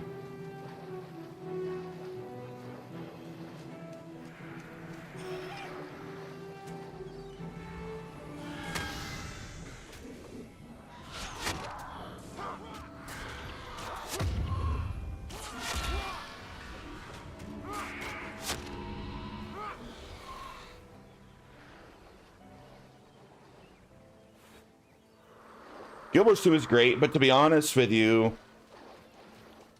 I think Guild Wars 1 has won me over.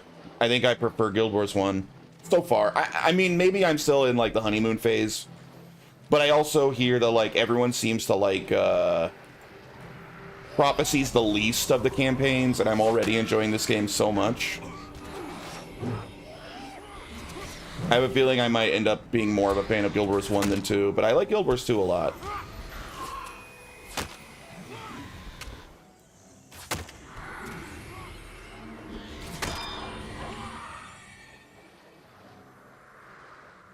Hot's Path and End is bundled, and if you spend $100, $70 now on sale, you get Living World 1 through 5. Otherwise, without Living World, it's 35, and then you miss all the Living World content. Yeah, I like the Living World content's really good too. A lot of good story stuff there.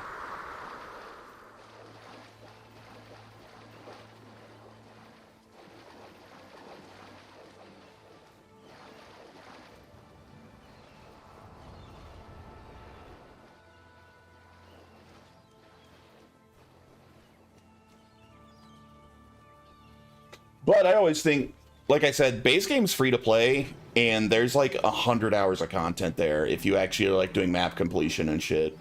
I got about 100 hours out of just the base game. And that doesn't even cost anything right now, I'm pretty sure. So like, that's a hell of a demo to see if you like the game before you start dropping that money.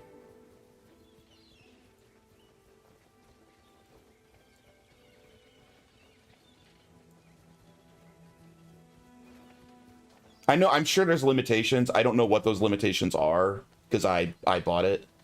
It was one I prefer, but I think if you have time for group content too is probably better.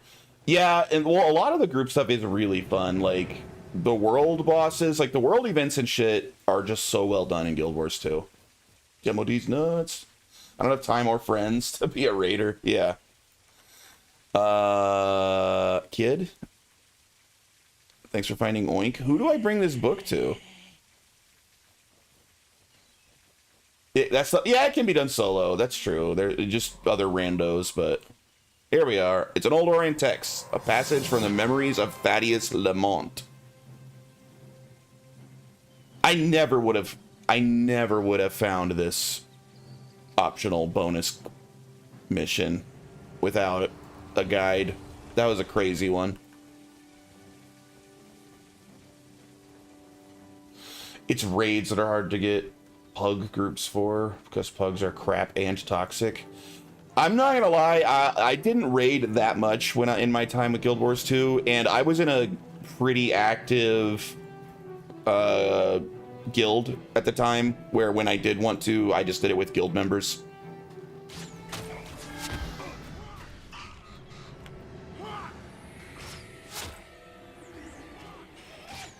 So I didn't have that issue.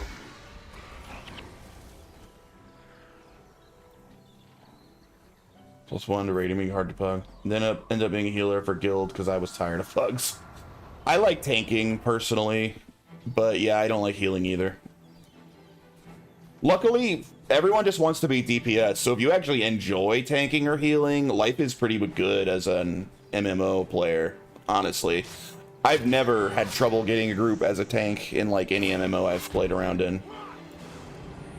I'm not even a good tank, I just enjoy it. So, I think people will take what they can get.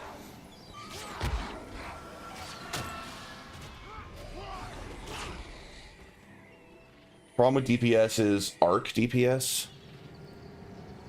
DPS meters are so shit, suck the fun out of everything.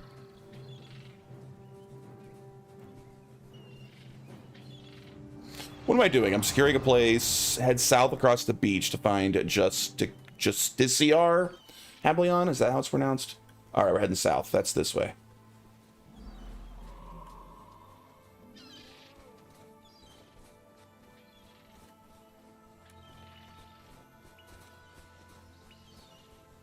But my favorite content in Guild Wars 2 is definitely not the raiding, so I didn't worry too much about that stuff. I loved the map completion, and my favorite thing in that whole game is the jumping puzzles. I think the jumping puzzles are such a brilliant addition. They're so much fun to me. Literally my favorite thing to do in that game. I really hope that they like double down on that sort of stuff in Guild Wars 3. I 100%, yeah, I 100% of the map completion too, and that's kind of when I stopped playing. That's kind of when I moved on.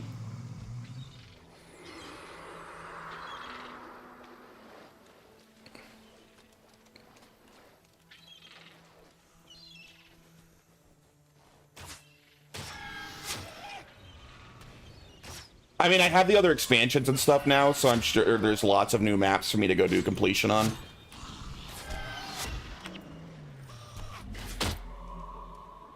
Also with Silver Waste grinding for scale and Griffin Mount. All this money.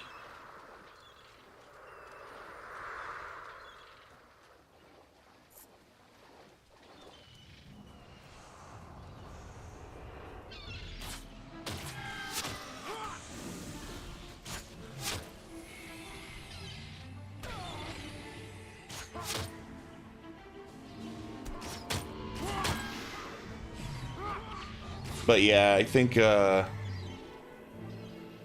like Guild Wars 1 even more now. I got tired of their here's a 1/3 of an expansion releases because I'd beat the story, do the meta, and then be bored. I just stopped playing. Yeah, I get it. But like I said, again, I think that's kind of their...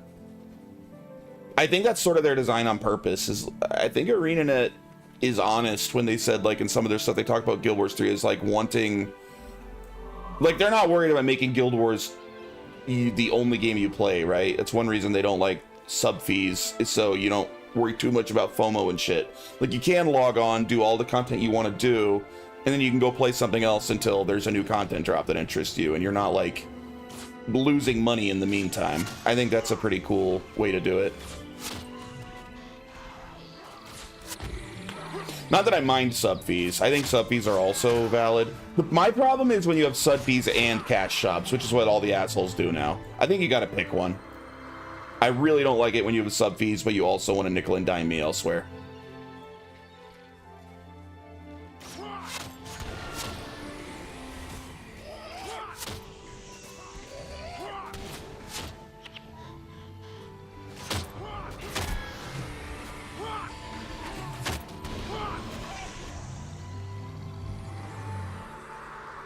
Just to shift people over to Guild Wars 3, I get that, I just miss, here's a small story, and then following year, here's a big dick expansion, here's a small story, yeah.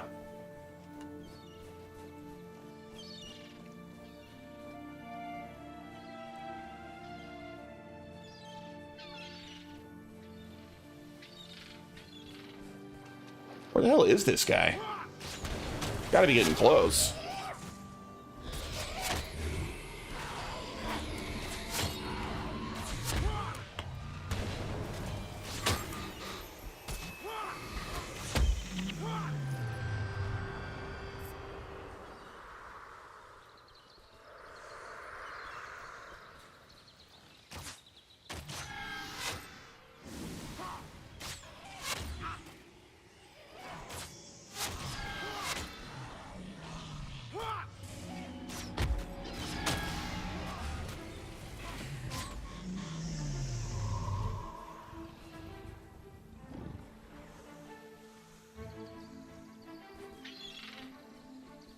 What the fuck? We're running out of land here for where he could be. Did I go the wrong way?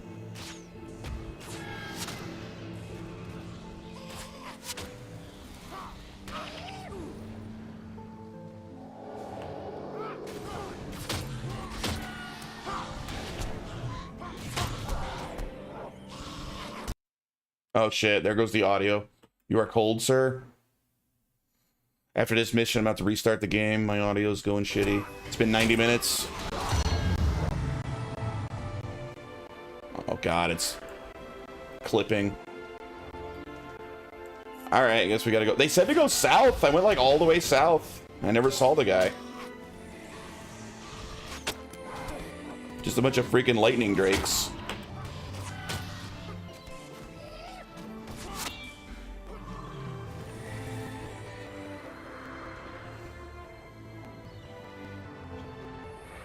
Now it's like 3 maps a raid and a meta a year, and like half of that's top heavy at the beginning of the year. So it's like you do story, you do the meta, you have nothing to do until the next expansion that has 1 raid, and then nothing to do for 4 months till the last bit of a map and a bit of story.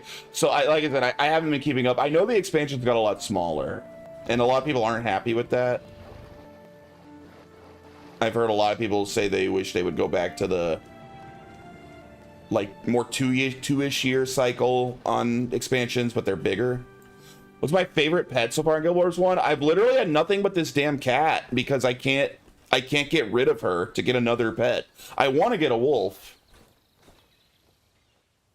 My goal is to get a wolf, but I need to get the menagerie or whatever, which I think I need to get to the next city for before I can get rid of her.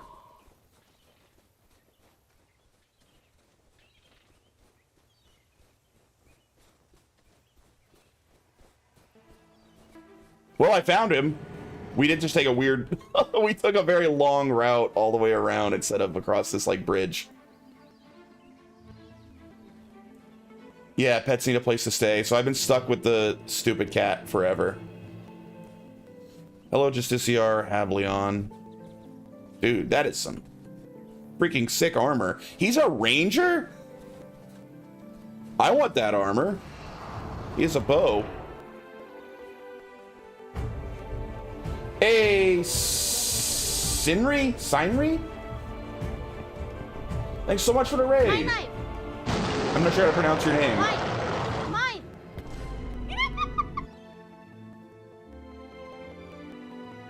Sinri. I am having a great day. Thanks so much for the raid. I really appreciate it. Weren't they the baddies in Guild Wars 2? I'm learning Guild Wars 1 still. I'm new to this game. You've arrived in Prida at the wrong moment, friend. And my audio's messed up right now. I don't have time for long speeches, but I make you the steel. One sec, Frenchie. Fight these undead, and I'll give you and your people passage into Lion's Arch. Damn, that guy's intense. While Wolves appeared, raid. Got to copy raid message. Another raid. What's going on? Thank you so much.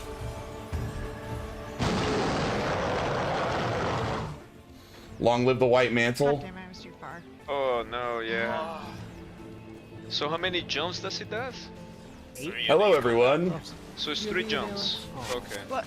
Man, when I started playing Guild Wars, I didn't know that, I did not realize Guild Wars was On the right side, I love pretty popular. where I don't need sprint.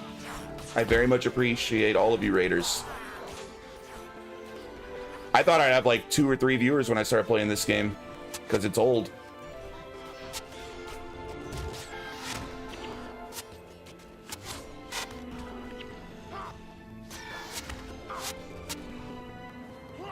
But I just got really excited for Guild Wars 3.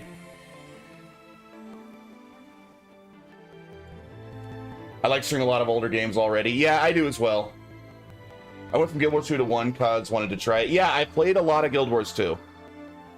Not that much in terms of like the more recent expansions, but enough that I was a big fan, and I had never really played the first. And I've kind of fallen in love with this game.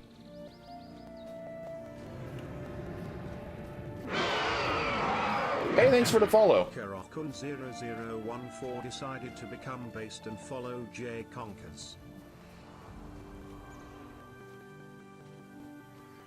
So I'm guessing we're going to have a lot to do with the White Mantle, since there seems to be a bit of a White Mantle meme here. Well, they wear sick armor, so I'm good with that.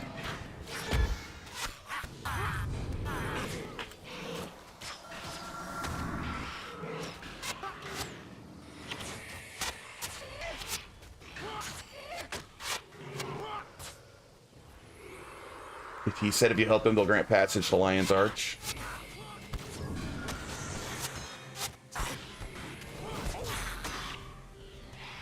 They govern and rule Kryta.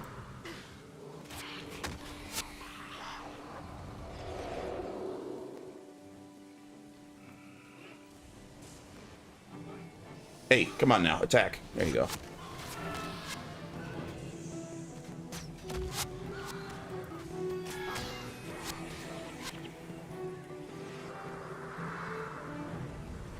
Dude, the size of the goon squads you get in this game, it's like actual armies. It's great.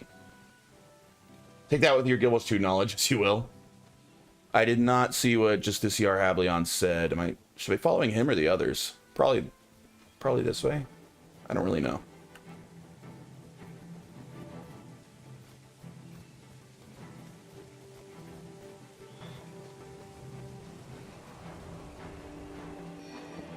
Don't backtrack. Well, he didn't. He went like another way. He went that way, but I don't know.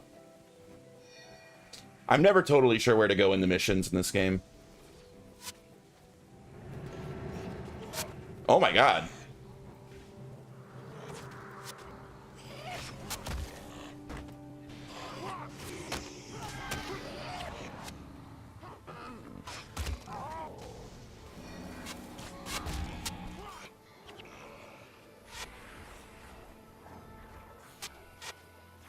Uh-oh. Are you guys doing okay over there?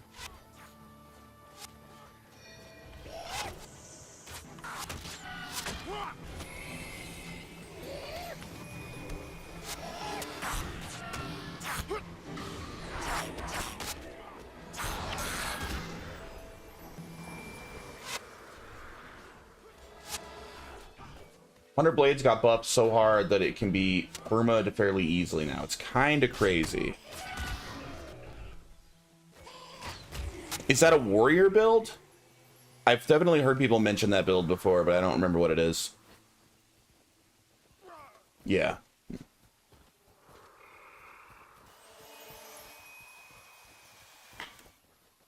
What?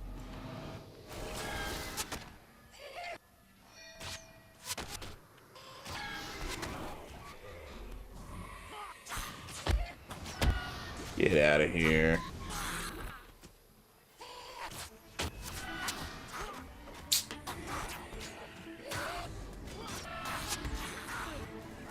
Makes auto attacks AoE, got a plus 10 damage buff and a minus 10 cooldown, allowing you to keep it up all the time. Wow.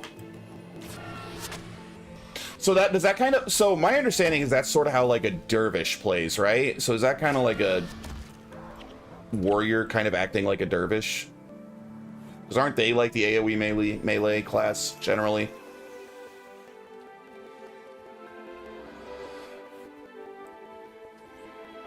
Yeah. Dervishes seem really interesting. I think when I eventually get to Nightfall, I'll probably make a dervish. They're AoE because warriors suck. I thought warriors were really good in this game. I thought they were supposed to be really strong.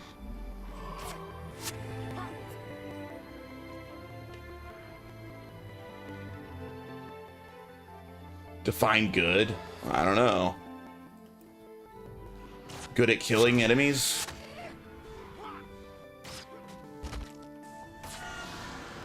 Every class can be good other than monk. Or monks. Why didn't monks get buffed if they're that bad?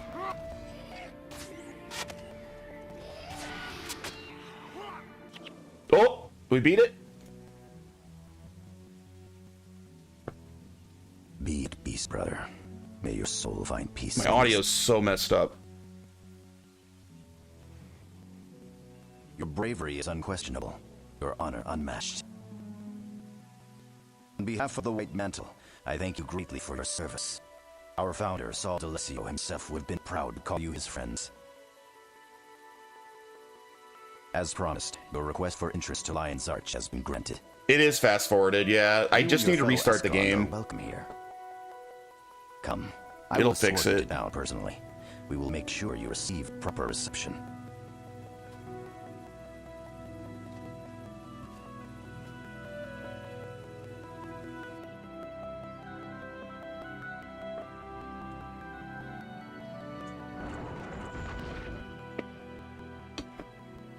And White Monk sucks because ritualists exist. so ritualists basically are just way better versions of a monk. So you just don't bother using a monk.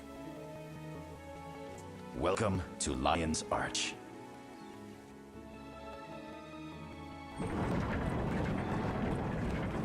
All right, made it to Lion's Arch.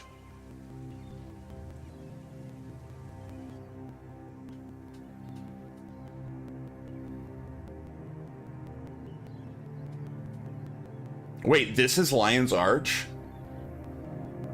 It's like a little shack in the woods. I found it. Oh, The Scepter of Ore.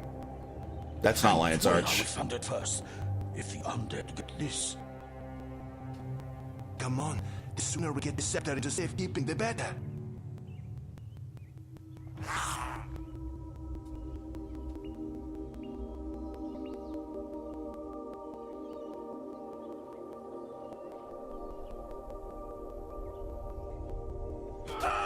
Help me!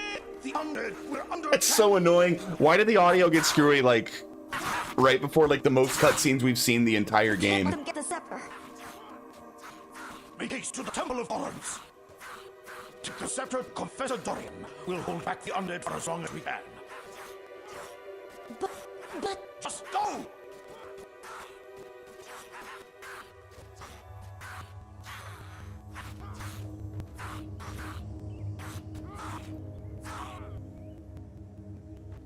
Oh, we got a bad guy. Run, you little fool, run. Undead Lich. Oh, he looks I pretty have sick. all the time in the world. The scepter will be mine again soon enough.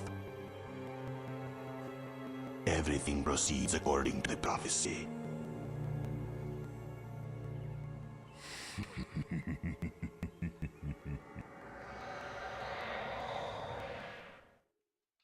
Oh my god, Lion's Arch. Well, it is a little humble compared to Guild Wars 2, but this is definitely like the biggest post-Searing city we've seen for sure. There's like 3 whole buildings here. I need to restart the game and fix my audio. That's super annoying.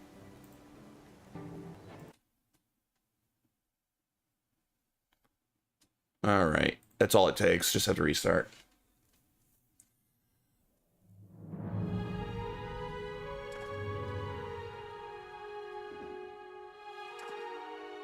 Ritualists, ST Ritualists have 54 seconds of team can't take hits more than 10% of their health, so no one-shots. Reduced damage by 15, and team has 75% block. Meanwhile, they also heal while those buffs are up because it's spirit-based, and their spirits get 50% less damage and can't be crit, so it's hard to kill them. They're just insane for party heals and party defense. That sounds completely broken. If your blood is power, Necro just has big, huge Ritualist heals while he's keeping everyone full on energy. I really need to go back and do Elegy for those left behind at some point. I'm probably strong enough to do it now.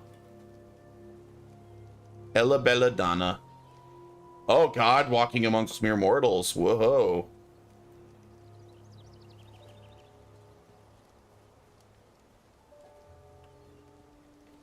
Shrine to Godly Accoutrements? Is this the, Oh.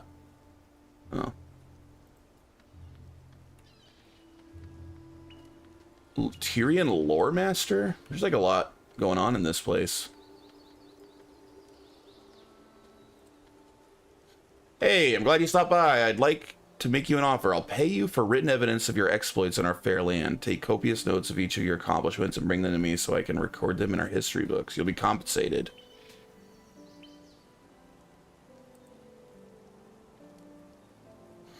Yes, a copy of the Flameseeker Prophecies with the pages filled in will do quite nicely, but you may also complete Young Heroes of Tyria in hard mode. I can provide you with blank copies of either of these books. No doubt there are other books out there to show your prowess and skill, but you'll need to find those on your own. Keep it in your inventory. It's 8 to 10k or something after you beat the game. So just keep a copy of Flameseeker Prophecies on me.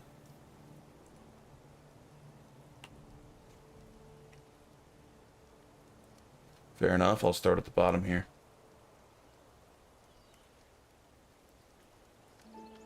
It'll autofill as you complete missions. So, like, should I have gotten it earlier and I just missed it?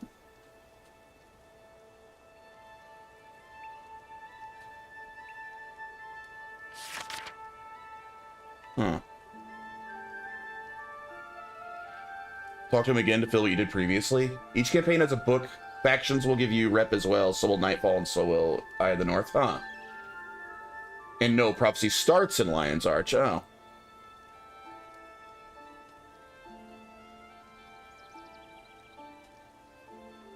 Okay.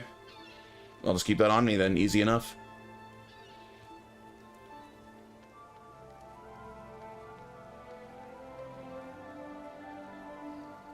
Alright,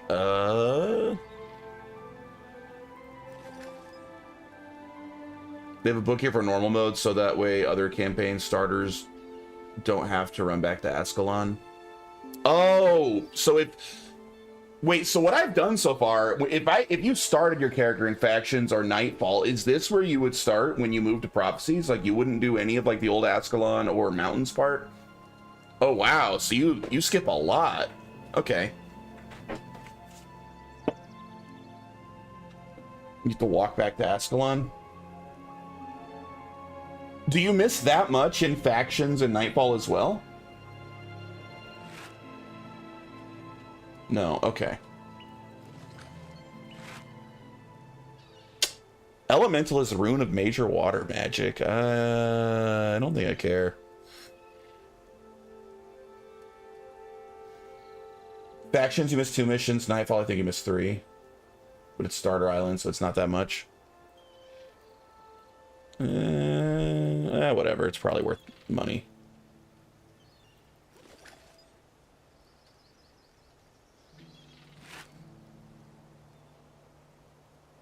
Leather Square.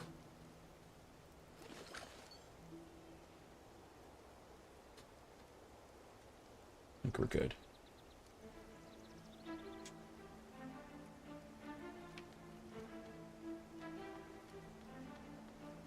You're able to go to other campaigns from here now by doing whatever the quests were that popped up on the screen when you entered Lion's Arch. I'm not going to, but yeah, good to know that you can if you wanted to. I'm gonna stick out prophecies to the end before I do the others at all. I usually go to Eye of the North for more heroes, Max Weapon, and Nightfall for heroes, but I don't know how you feel about doing it in... Yeah, I'm gonna do it in order. I'm gonna stick out prophecies till I finish it, then go to factions. If the game gets just too hard for me and I like am desperate for heroes or something, I guess I could maybe do some of Nightfall, but I intend to kind of just do it in release order.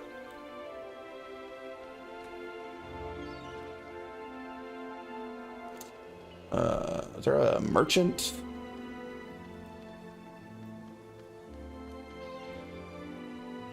All mission content can be done fairly easily with henchmen. Yeah, that's my plan then. Where's a damn merchant? Materials trader. Ah, merchants. There we go. You'll be fine beating it. You understand the game systems better than others I've watched.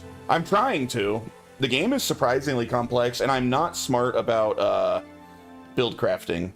But I think mostly I'm getting through it fine because I'm over-leveled right now. We'll see when everything starts being balanced for level 20 how I do.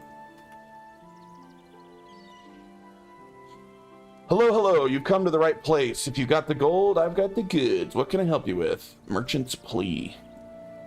Listen, friend, I'm in a spot of trouble. I promised to deliver a shipment of herbs to the new Ascalon settlement, but with all the Tengu on the roads, no one's been able to make the delivery. I do have a nephew in the Lion Guard who should have helped me out, but that ne'er-do-well has a talent for disappearing whenever we need him, if you know what I mean. What do you say? You look like you can take care of yourself. Could you deliver this strong box to Captain Greywind in the Ascalon settlement? You got it.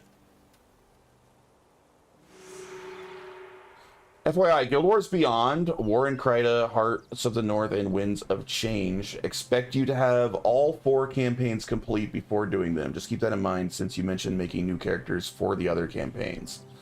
Yeah, no, I'm only going to do the intro areas with other characters, and then I'm going to play through them with this guy. But I'm going to do the intros of the other campaigns as well with different characters.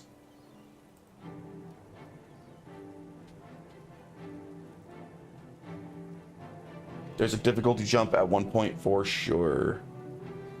I'm guessing I don't need Stone Summit badges anymore. Guess I'll sell those.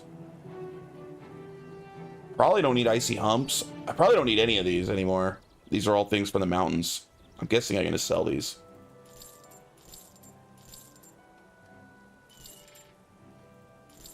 Minotaur Horn. Never found anybody that wanted those. I'll keep the Decayed Ore Emblem. Main reason I mentioned it is I watched a streamer get kicked out of Winds of Change for not having factions beat, and he was all sad. That's good to know, though. That is good to know. I appreciate the information. But yeah, my plan is to do them all with J-Conk here.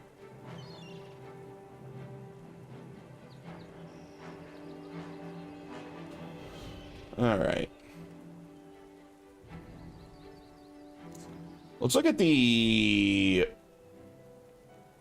there'll be armor around here, right? Maybe I haven't got new armor in a long time.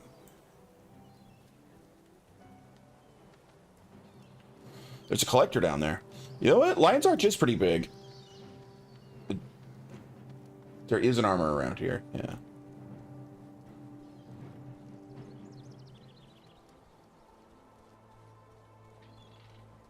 Good thing with Ranger, you're not stuck with just a bow the whole game. You can have fun and do good damage with other weapons. I like the bow. You can also walk to the armor outside Sanctum K for early near max armor. 4 leather belts for nothing I care about. Okay.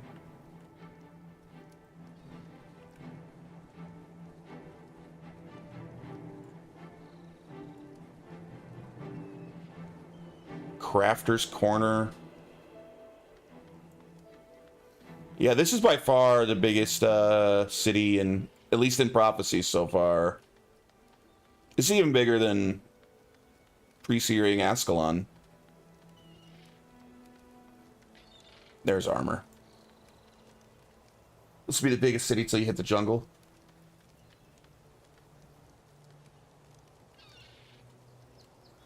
All right, what do we got here? So we need 2 bolts of cloth.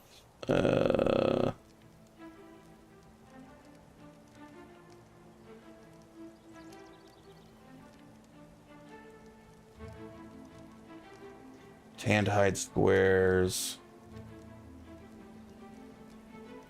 So is this is purely visual, I guess, like before? Okay, so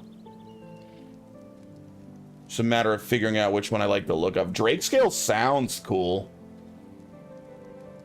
I went fur-lined last time. Let's not do that again. Maybe Druid or Drake scale, because those are new.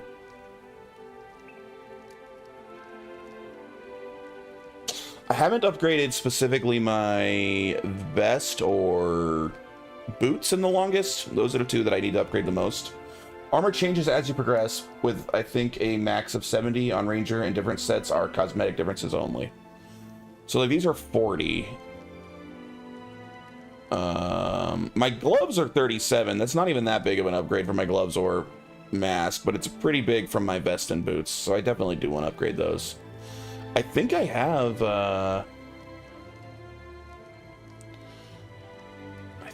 might have enough hide squares, tanned hide squares, in my chest. I don't remember.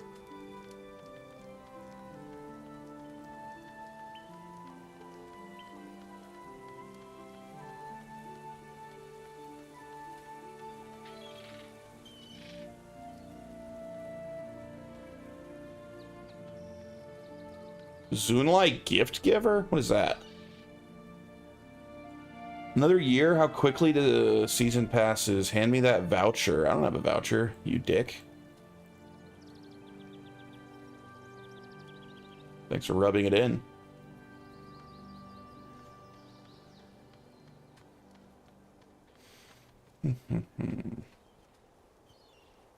Noob. I mean, to be fair, I technically bought this game like more than 20 years ago. I just didn't really play it at all then and rebought it on Steam. Okay, so... Oh, I have a ton of tanned hide squares. I got a shitload of them, and I have a lot of bolts of cloth. How do I take these out? Do I just, like...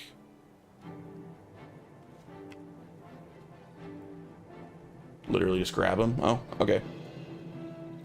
Anything else I want to grab? I don't think so. I think I just need those for now. Alright, let's go get better armor. I could just upgrade my whole armor set with all these.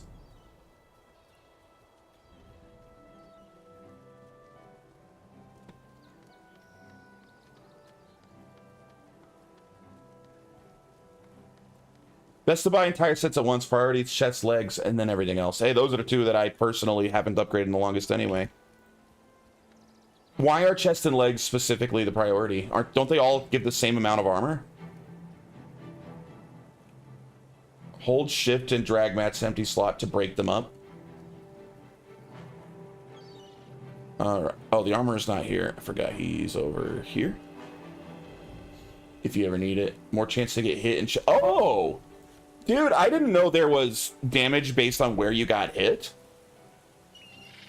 Chest takes 3 out of 8 hits, legs takes 2 out of 8, where hands, feet take... Dude, I had no idea. I assumed it was just adding up all of your armor and using that. I had no idea it worked like that. They don't stack. Interesting.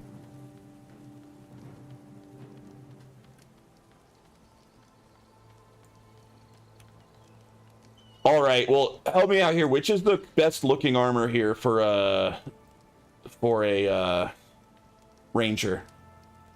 You have a 5 armor chest with 70 armor everywhere else, and get hit in the chest, you'll take massive damage. Good to know.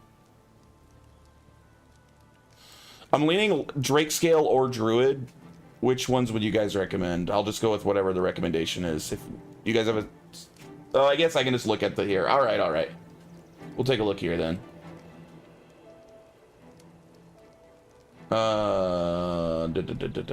Druid and Drake Scale I haven't seen. Here's Drake's. Drake Scale looks pretty cool. Check out Druid.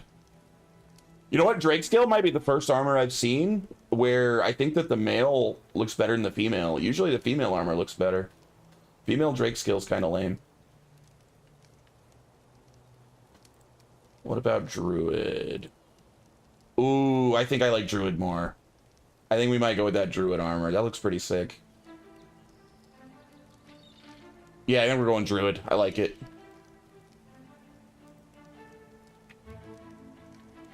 Druid male is nice, yeah. 9% of the time, female has better armor in this game. Agreed. That's like the first time that I've been like, oh, the female Drake skill's kind of lame. All right, we're gonna go Druid. Boots. Leggings. Gloves. Vest. Hey, do I care about the masks? I don't think I care about them. Well, the armor's slight. Okay, maybe I do care about the mask, actually. So my mask is 37, and with stacking expertise. Oh, I can choose what the bonus is. So I can be like, I want the stacking marksmanship.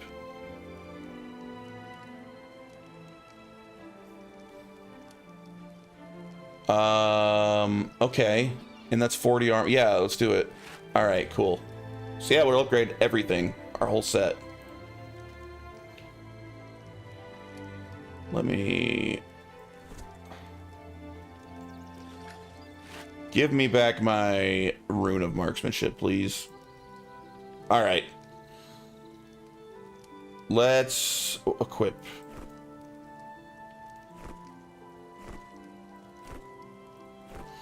Damn, dude. Looking good. Yeah, I like the druid armor.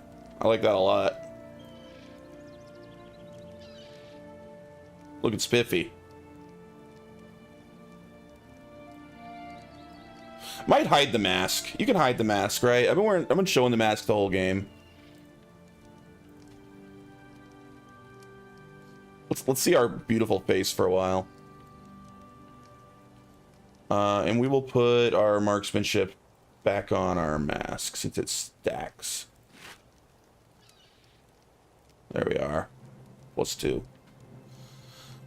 I was trying to help to look up what max armor I want, then focus on getting those mats while I play through the game. I've just kind of been collecting all mats since I'm sort of doing everything. All right. We are a lot tankier now.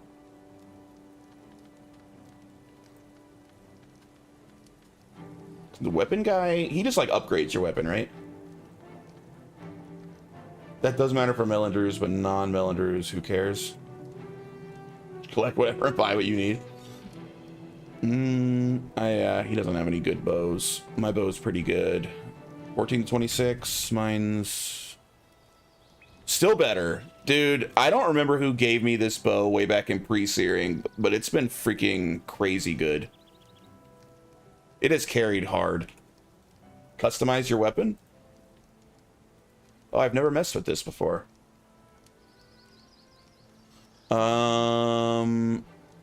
What does customizing do? What just happened? I just hit customize. What happened? What changed? Wait, I don't know what I did. Oh, it's just plus 20% damage? Holy shit. That's huge. All right. Damn. Thanks. I think we just got a huge buff here between the armor and now 20% more damage on my weapon. Maybe it's time to finally go back and do Elegy for Those Left Behind. That was whooping my ass earlier. I'm probably strong enough now.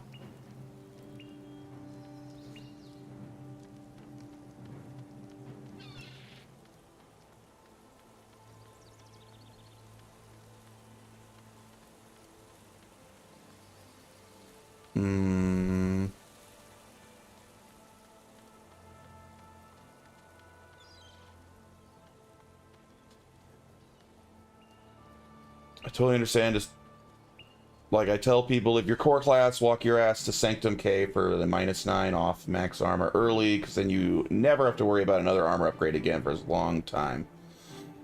I kind of like trying to match my gear to like what the game expects you to be at that point in the game, if that makes sense. That's pretty cool warrior armor. Look at a gladiator.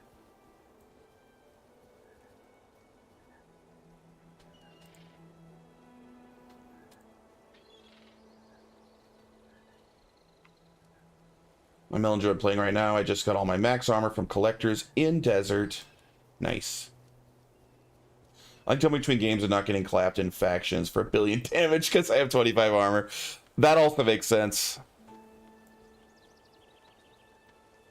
Alright, I think we're good here. We'll grab any other quests, but I think I'm going to try to go back and do Althea's quest finally. I got humbled there earlier. Maybe it's time to wreck it.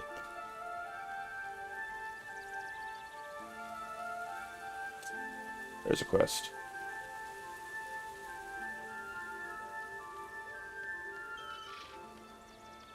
Chain his crew, the Goy Boys. What's your deal? Magi Malaquire? I'm known to mortal men as Magi Malaquire. I've been researching new methods and skill acquisition. Skill acquisition? Such a task is effortless to one such as I, of course, but I lack one final ingredient. Long ago, ancient tablets were brought here from Ore by wizards of some consequence. They were buried in North Krita province, where their magic seeped into the very earth. I sent villagers to excavate those tablets for me, but alas, they unearthed only magical beings made of clay. I believe that these enchanted clay creatures hold shards of the Orion tablets within themselves. I need heroes such as you to defeat these creatures and return to me the Orion tablet shards contained within. Bring me 5 shards that I may continue my research. I accept. The difference between 25 armor and 71 armor is huge. The first foreign quest and factions is a huge difference and extremely noticeable. Didn't I already get some of those? Or maybe not. Maybe I'm thinking of the wrong thing. I guess I was. Oh, I forgot I still have the strongbox on me too. Those are emblems. Okay, yeah, that's not it.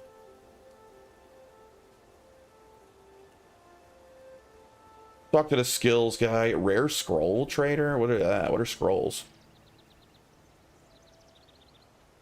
Oh, they're just like temporary buffs.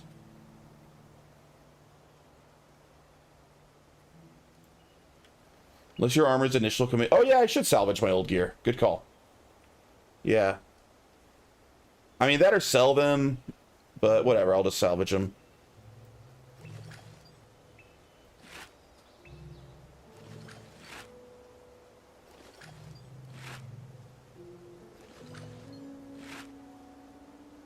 I remember playing factions as a kid on Assassin, getting wrecked and pissed off, not understanding armor.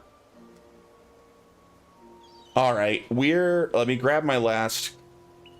Oh, there's multiple quests here still. I don't understand the scrolls to UW and FOW, though. Costs like 5k when you can pay 1k in Temple of Ages. Armin the Guide. What's on your mind? Report to the White Mantle. Why, hello, welcome to Lion's Arch. I see you're another one who's been offered sanctuary here by the grace of the White Mantle Justiciars. The White Mantle rules this kingdom, if you hadn't figured that out. So if you mean to stay here, you'd best report your presence officially. There's a barracks in D'Alessio Seaboard, just west of town. Talk to Mantle Knight Caria, and he'll sort things out for you. Okay.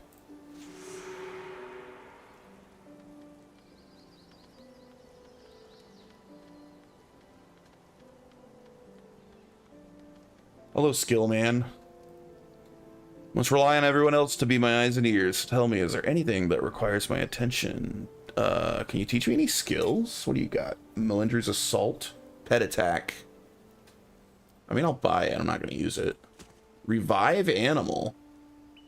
Resurrects all allied pets in the area. So I could revive Devona's pet if it died with that. That's nice. Holy Strike, don't really care.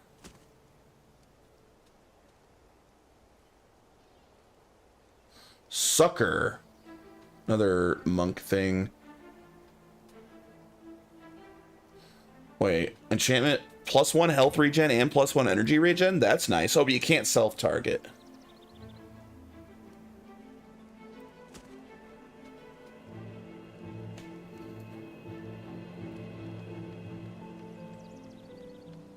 Alright. I think I grabbed all the quests here. Oh wait, no, that guy had quests I didn't grab. Might as well grab them. Menlo's request. Brother Menlo. Oh, with you, Jayconk. Menlo's been looking all over for you. Apparently he has received a letter with some disturbing news. A letter sent by an old friend of his from Cantha. He asked me to tell you to meet him out in North Kryta province if I happen to see you. He's probably waiting out there right now. Menlo looked pretty upset. You may want to go talk to him. Okay, and what else? The villainy of Galrath.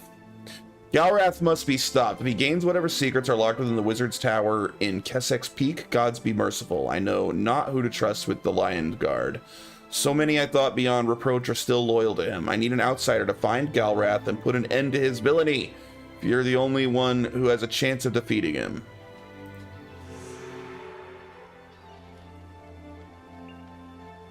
Alright, I think now I got a request here. Oh yeah, we've really kind of filled in our stuff again. Alright, we have one Ascalon quest. It's been bugging me. Let's do it. Let's go try this again. It was by Pike and Square, I think.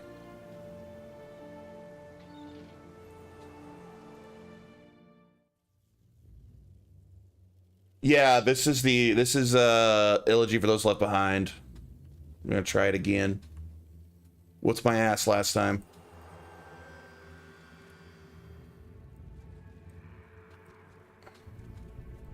That's gonna be hard without hero. I mean, I don't know. I'm like level 16 now. I mean, I guess that the henchmen are low level out here, aren't they? Oh, in fact, they're not even with me anymore. But like me and Devona are level 16. That's gotta be something.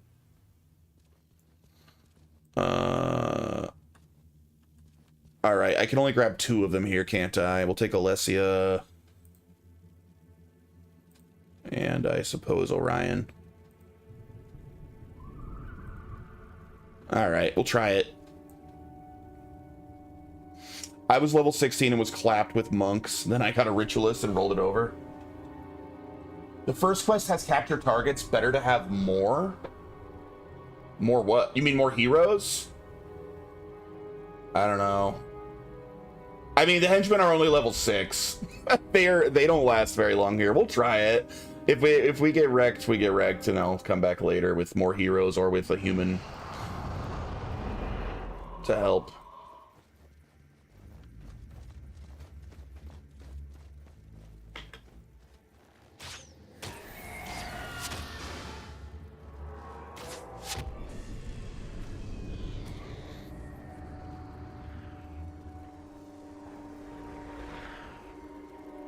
But yeah, me and Devona should be pretty strong.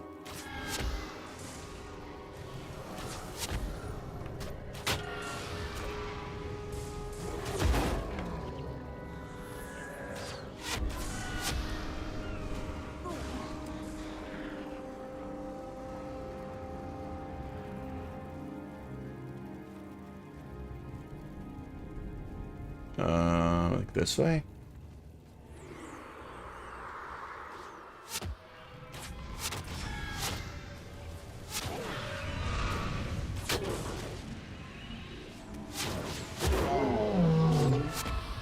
Love my new armor.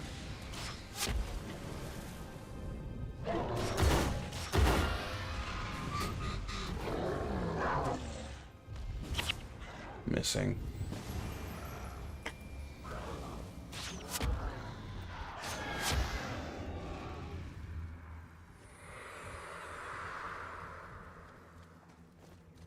It does feel weird having so few people with us again after I got used to like the massive goon squad.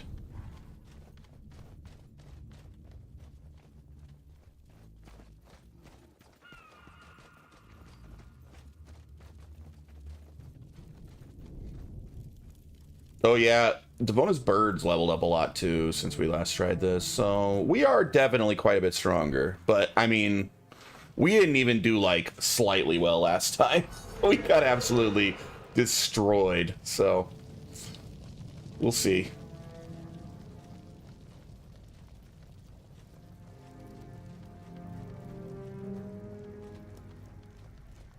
I'll just run like a coward if I need to. I'm tanky enough that they're gonna have trouble killing me.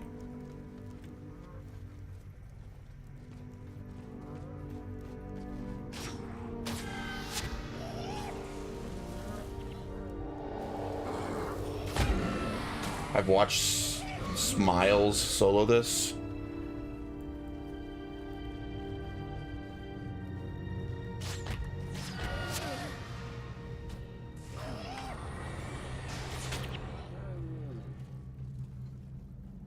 Alright, so we have to capture something, so no point in trying to stop and kill everything. That's right, it was these freaking ghosts. These freaking ghosts murdered the shit out of me last time.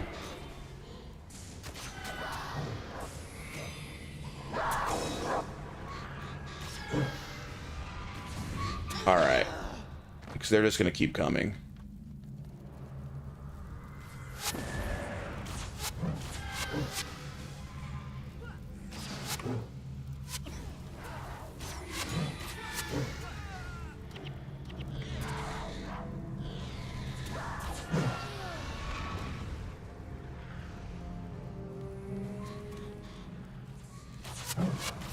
God, they can kill me. I'm getting wrecked. Right, even with my new armor, it don't matter. They hurt. They hurt. All right, thank you for the resurrection. I thought I could be a little... I thought maybe I'd tank a bit, but no, I can't tank it. That's the bonus job.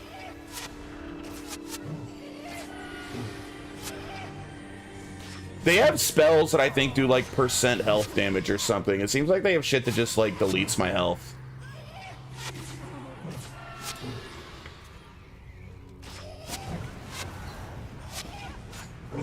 Or like, you know, whatever that is, it just makes it like run backwards. Ooh, dead bow.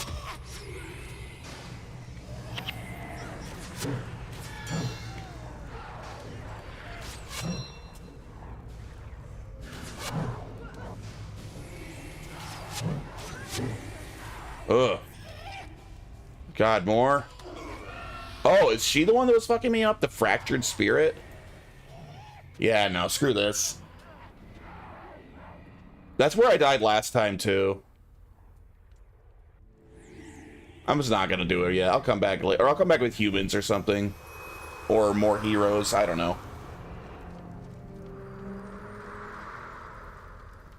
Multiple vampiric swarms. Is that what it is? Is that what was just deleting my health? I can run it if you want. You guys want to do it? Sure. Zallard and Jinx, you guys want to join?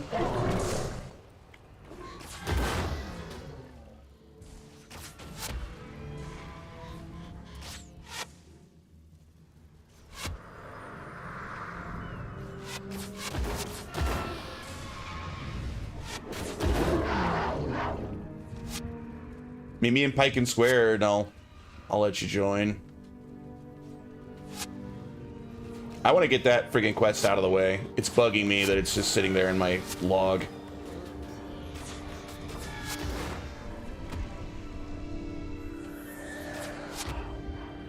Me and Piken, alright. Fucking 10,000 char out here. I just want to go back to Pike and Square, you assholes.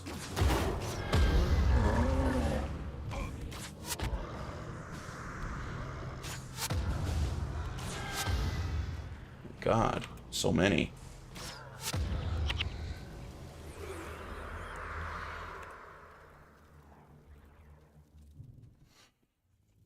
Alrighty, kicking you out, kicking you out. Where am I in? I am in District 1.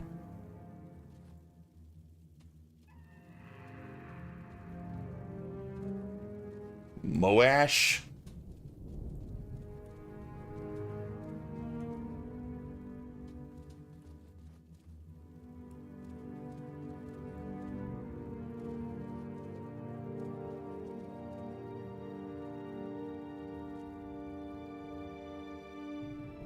I don't oh. I have to leave party? I was just gonna have you join my party. Definitely keeping... Oh. If you're a party leader, will it still complete the quest for me?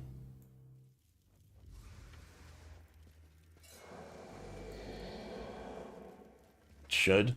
All right.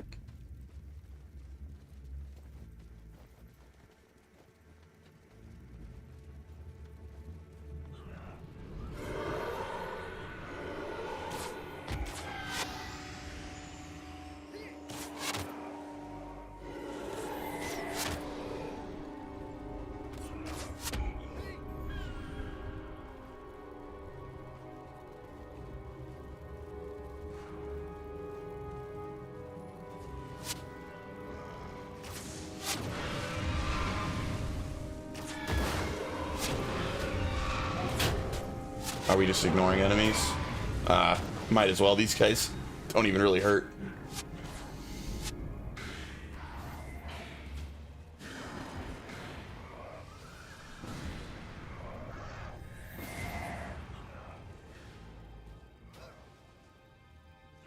You a warrior mesmer, Zallard? How does that work? Because wouldn't, like, you immediately run out of mana when you try to use spells? Because you have, like, no regen?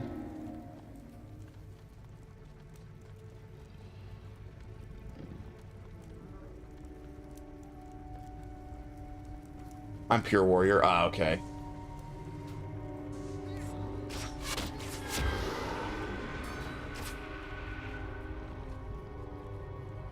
Mesmer's for skills for heroes. Ah, okay. Wait, weren't you earlier saying warriors suck? Like, I swear to God, wasn't that you that said that like an hour ago? Like, yeah, warriors are bad. Dervish is better. They do suck.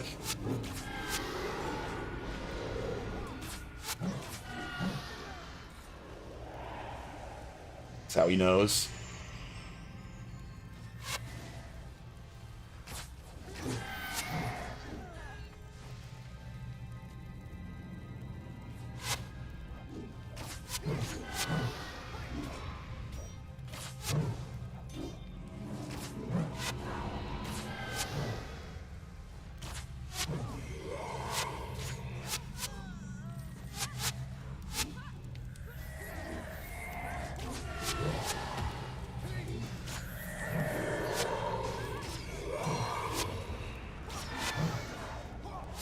God, there's so many fucking ghosts. They need to chill.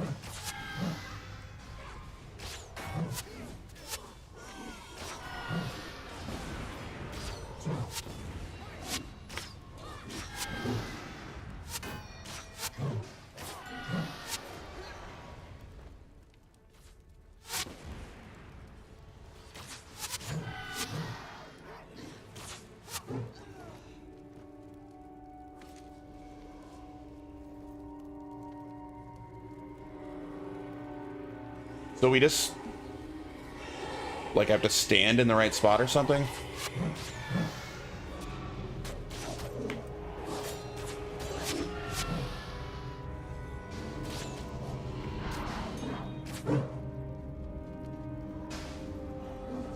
Oh, I see. Yeah, so it's basically King of the Hill. All right.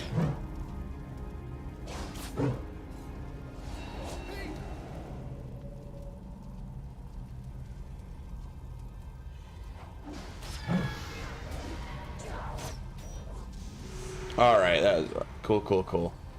ST's so strong.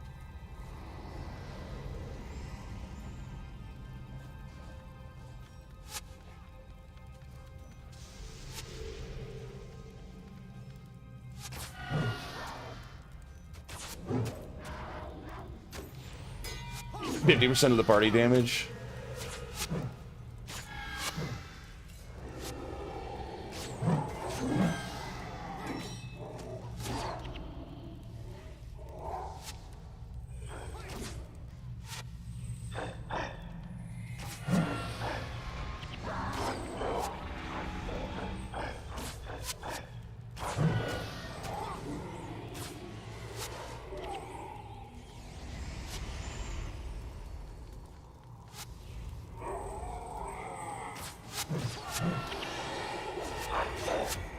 Yeah, this quest is annoying as hell. I'm glad to just get overpowered party members and just end it. This would have been such a pain in the ass to do on my own.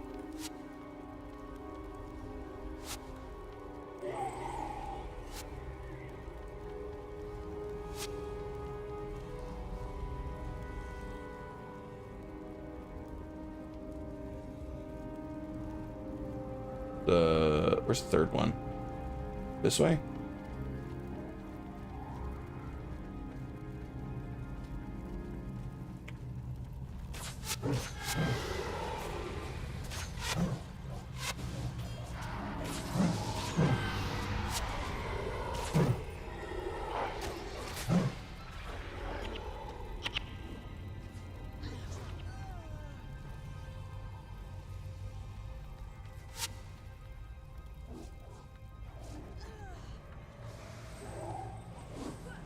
Where you going?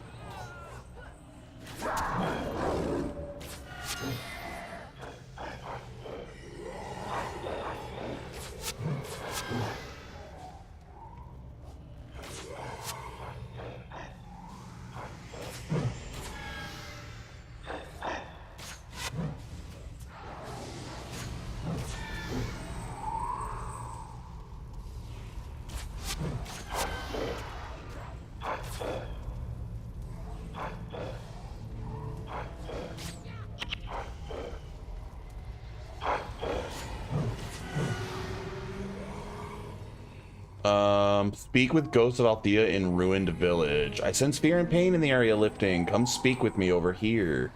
Okay.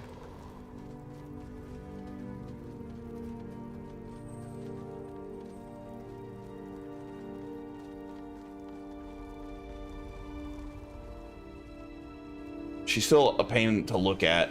She's too bright.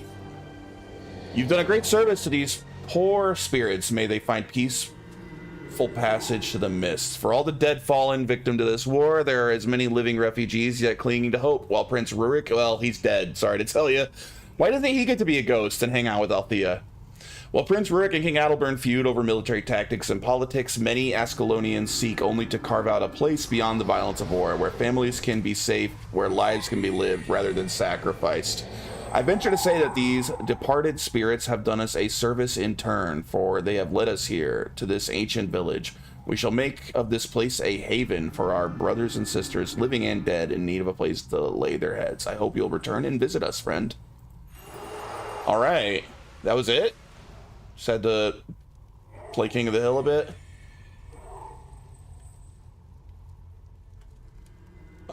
So I'm guessing I just want to like leave and come back, and maybe there'll be a new quest here. Because spoiler reasons.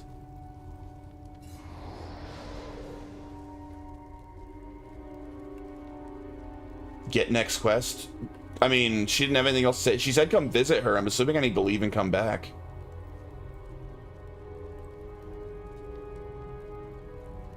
Think it's in Piken? Wait, I'm going the wrong way.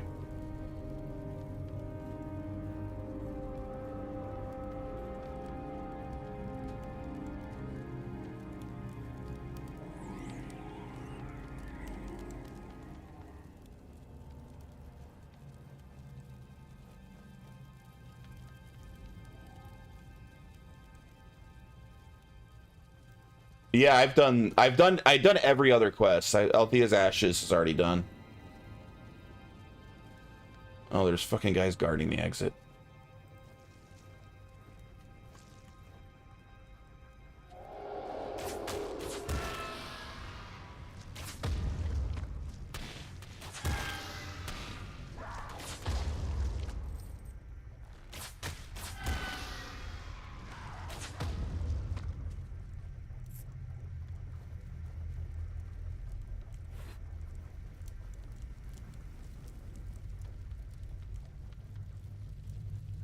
Poppin' pikin'.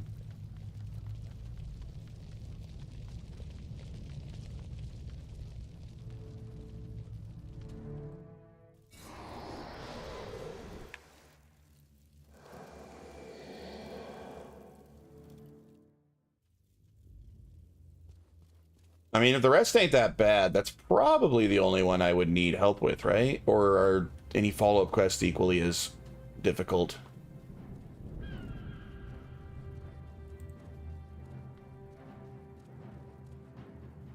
They're probably all shit. The places a fellow can lay his head without worry or threat are disappearing faster than I can cross the breach. And they don't call me quick for nothing, mind you. A group of refugees set up an encampment in the tunnels of the Forsaken. I traveled from Ascalon City with a shipment of supplies for them, but those tunnels are rife with bandits and monsters. There's a reason I wasn't called to cop the strong. Can you make sure these supplies are delivered to the refugees? Sure.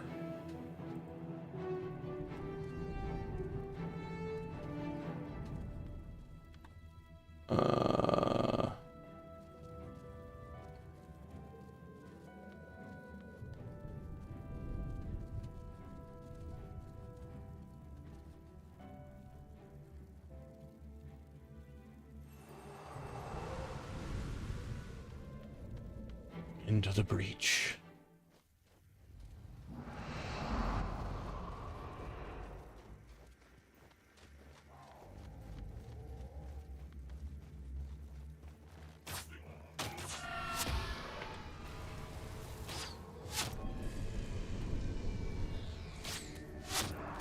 Oh, you know what? Now that I unlocked Lion's Arch, I can probably finally get a new pet.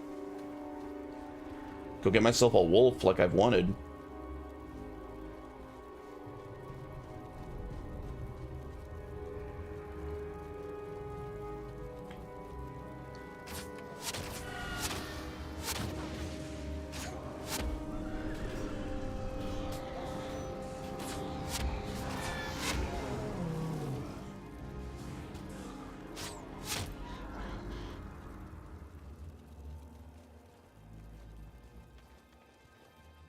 Leave blows.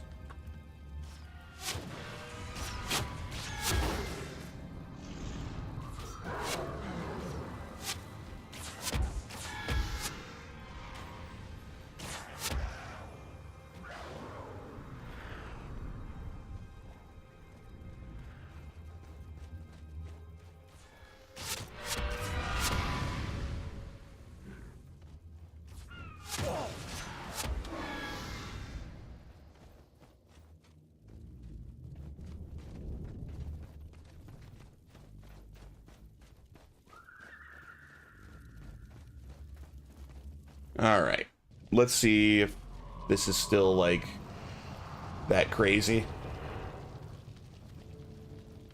How do I not have a big dick salvage kit?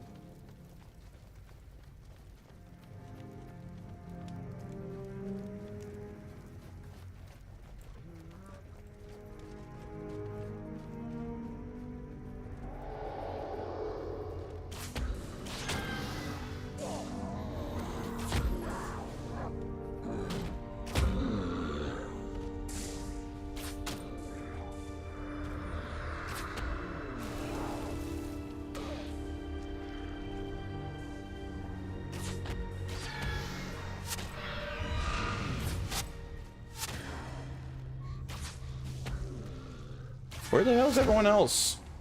I start fighting someone else over there? Oh. What are you guys fighting?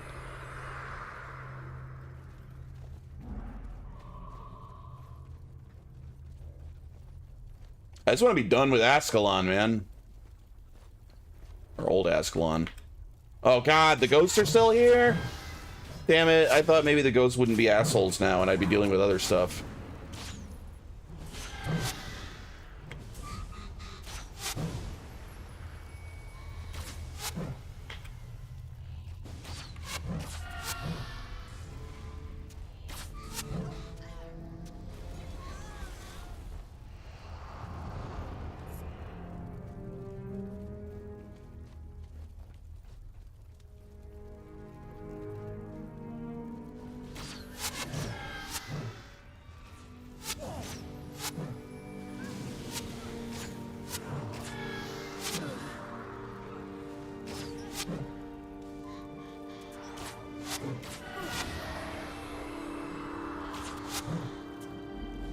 They're less shitty because we captured the bases, so maybe they won't keep yeah, if they don't respawn, it should be fine.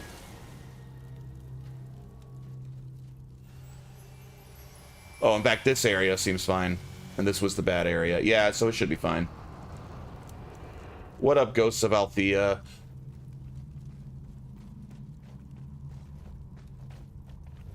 Thank you. Thanks to you, my body's been laid to rest. Like me, you may wonder why I yet remain on this plane. I can only surmise that my true purpose remains undiscovered. The cost of survival.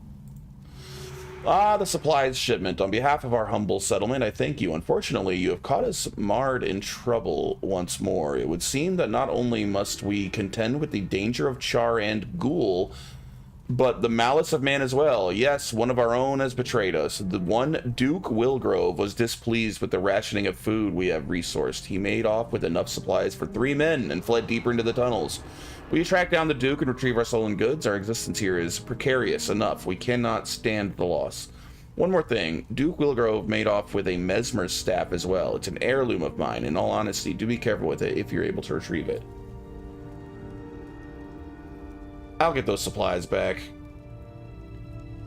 Why is it still...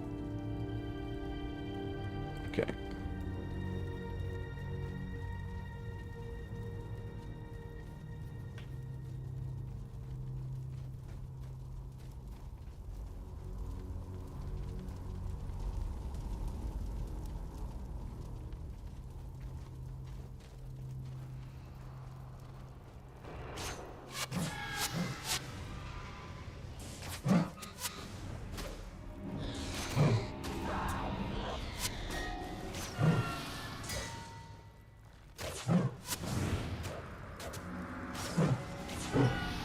Dude, these guys are tanky.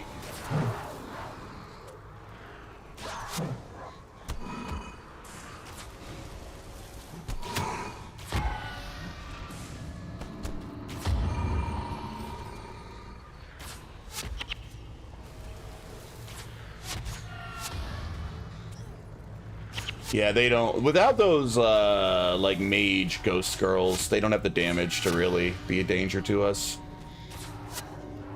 Whatever that spell, vampiric whatever thing that was really messing us up. Without that, this place is easy.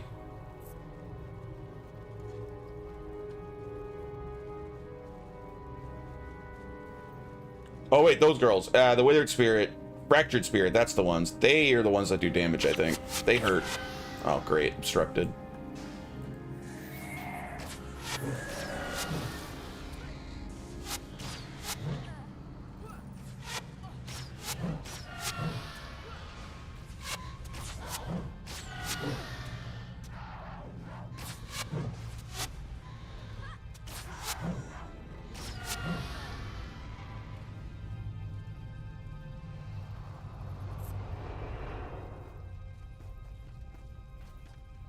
What the hell?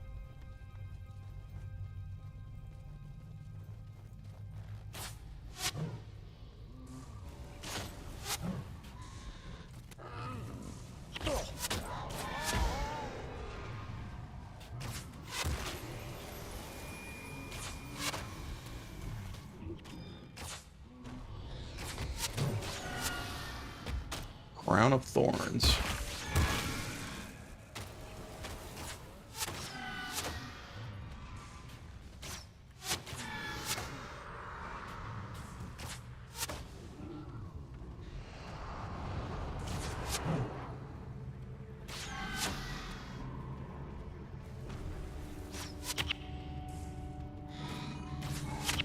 Damn it.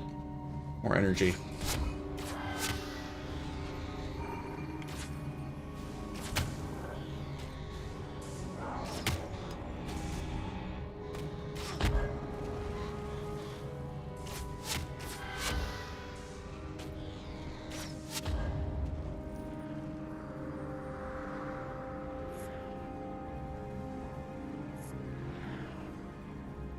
How the hell did this Duke get past all this shit, huh?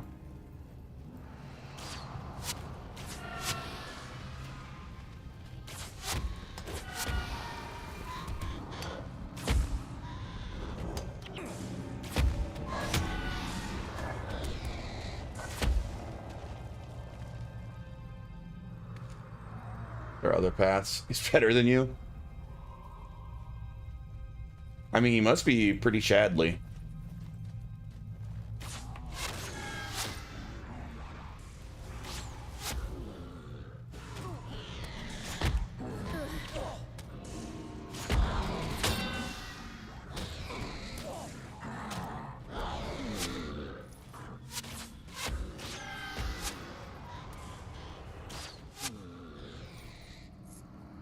Path to the west. I think the bandit dropped something. Open the way. Oh, can I not get through here right now? Yeah, looks like it.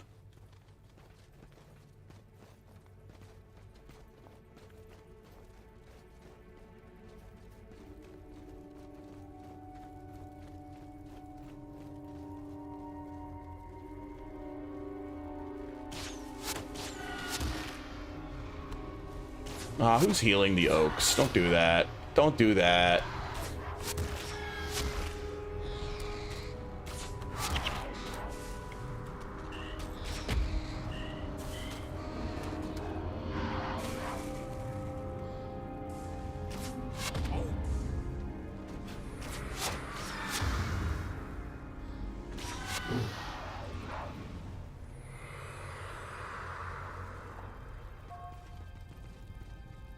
I stubbed my toe in this dusty old crystal. Think it's worth anything? Oh yeah, I just totally missed these guys. Bunch of bandits. Bunch of banditos.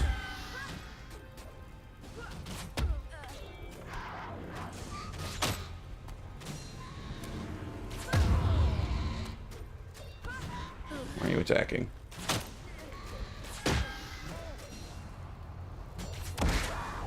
This quest is so much easier than the previous one that it's crazy. What the hell are these order of quests? That ghost quest is so hard compared to everything else this early in the game. Did I get whatever he dropped? I don't know if I did. I'll keep killing these guys.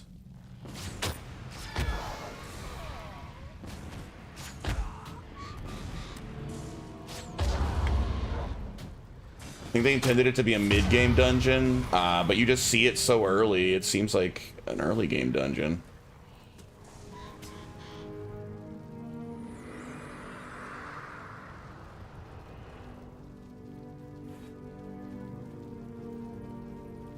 Since the pre was meant to be an end-game pre-dungeon.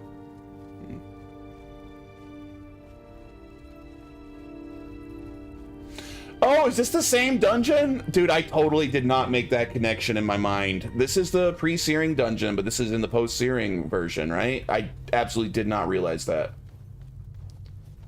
Absolutely didn't make that connection at all.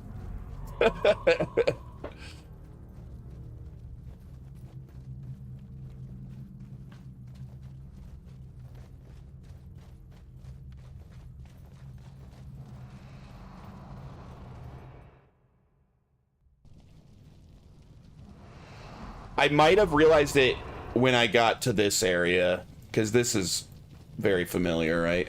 Also, remember, I only ran that pre-searing dungeon once. Like, it's not like I ran it over and over again. I've only done it one time. So, I don't know it super well.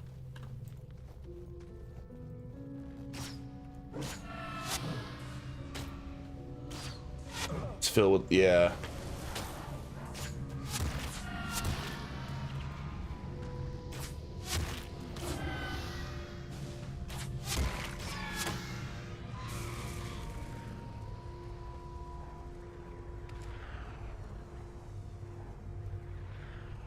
Wait, why is it telling me to go back? Was he at the beginning and I like walked past him or something?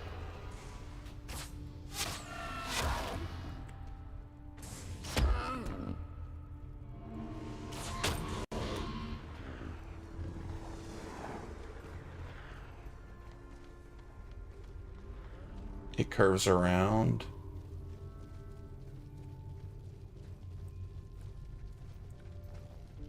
Huh. Ignore the arrow, fair enough.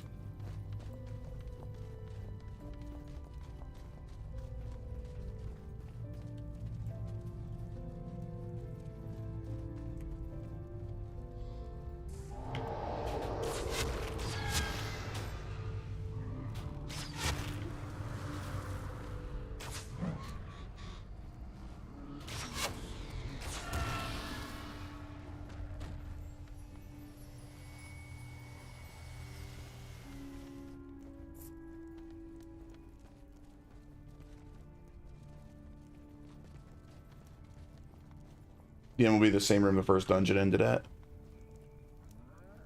Oh, fuck.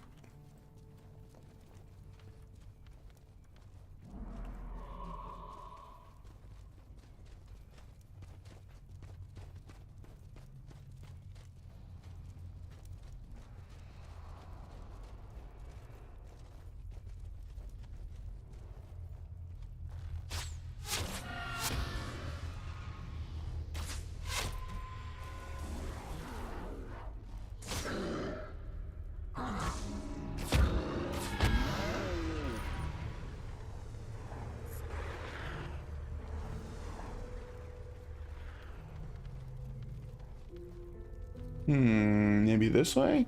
Oh god, more of those damn ghosts. Wonder if anything's up there. Oh, bunch of Grawl.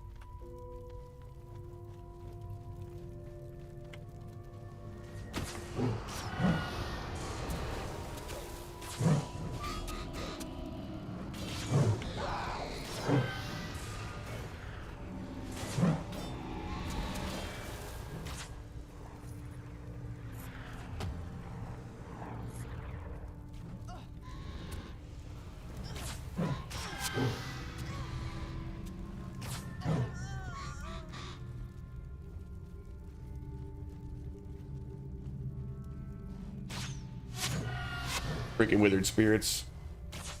Get out of here.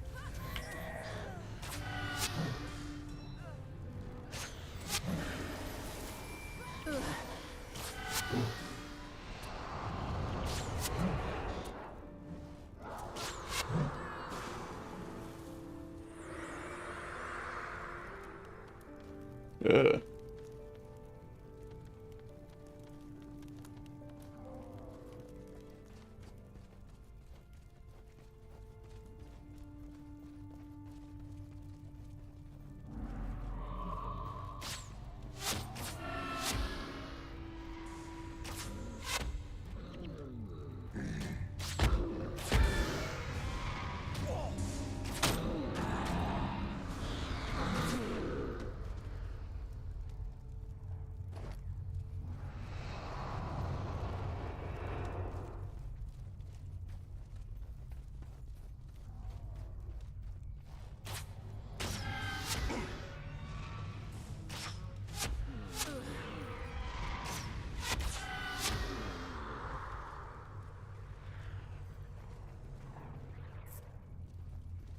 Wonder what the combat's gonna look like in Guild Wars 3.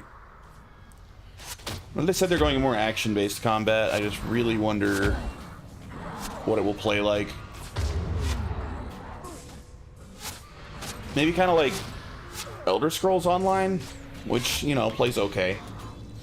Like Souls Dragon Age. I mean, those two things don't play at all alike. Those are two really different types of combat.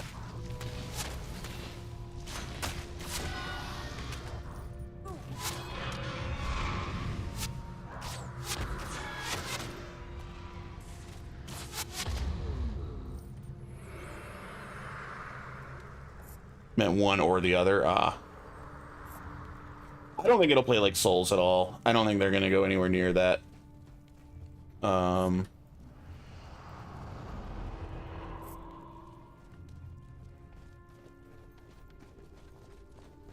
haven't played a Dragon Age game since Dragon Age 2. Well, I mean, I played some of Inquisition, but I hated it, so I didn't finish it. 2 sucks. I thought it was okay. It was a huge step down from the first. Oh, I hated Inquisition. I thought that game was garbage. I was so bored with Inquisition.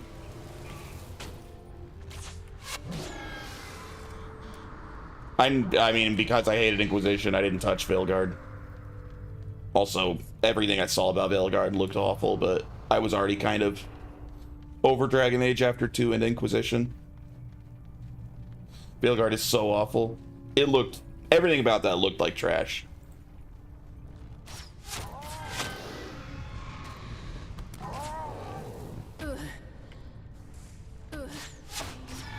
It is kind of a bummer that Dragon Age is probably dead forever now. Because that was like such a massive flop.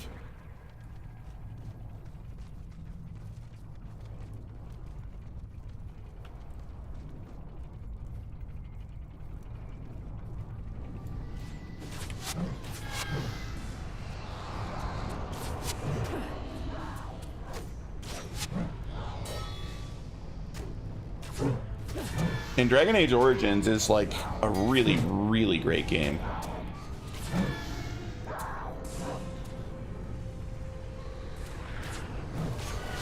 Just calling Veilguard trash is an insult to trash. Yeah, Origins is incredible. I beat that game multiple times, and I don't do that much.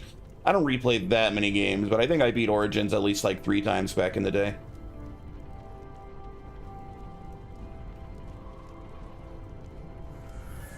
Ah, shit. You're attacking us from down there. Can I even attack you from here? I can. Nice.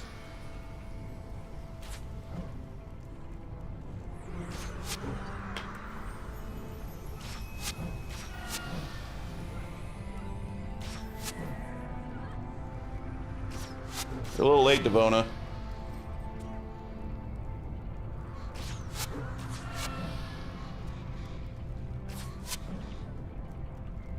I wish they could grab that money. More bandits. What are you guys doing over there?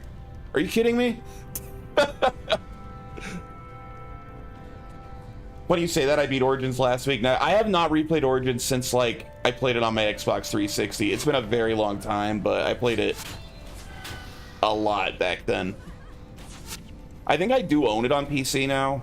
But it's just one of those games where, like, I bought it on sale at some point because I love the game, but I haven't actually replayed it.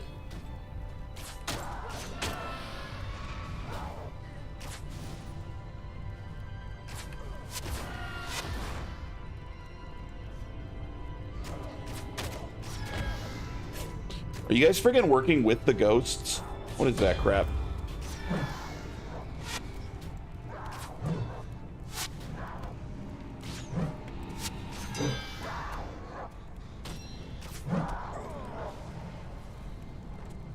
Got a new PC last week. Since I needed mods to make Dragon Age playable, I just ended up beating it. Nice.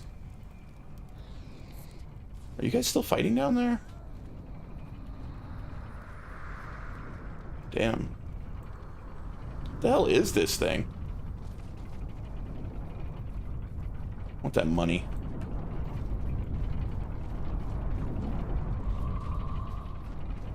Main problem with old games, what, that you gotta mod them?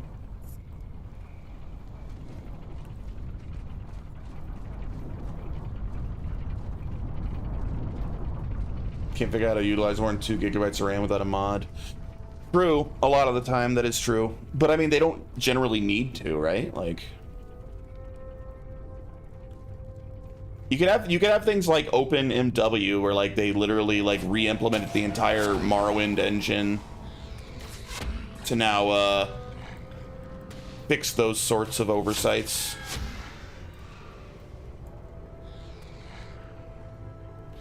It's unplayable without a mod because of the stupid RAM limits. Really? On PC? I mean, I've never tried to play it on PC, but that seems odd. I mean, wasn't the game designed to be played on 2 gigabytes of RAM or less? So shouldn't the game run fine like that?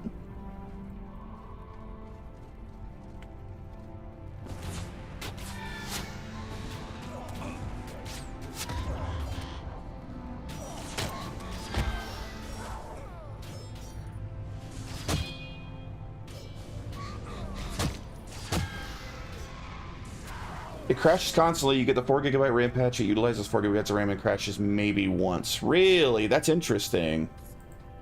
That's a bummer. I did not know that. Orphan Varney? Why is there a little orphan in there?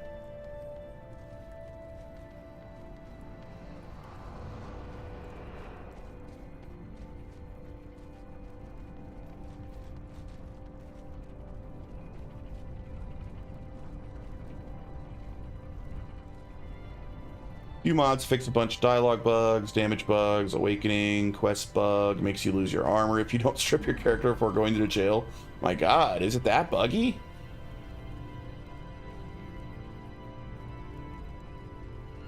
Did that game just have like a god-awful PC port and I was not aware of this? That's wild, because back then BioWare was still largely like a PC first developer. Like, that wasn't that far separated from when they were doing, like, you know, their D&D games.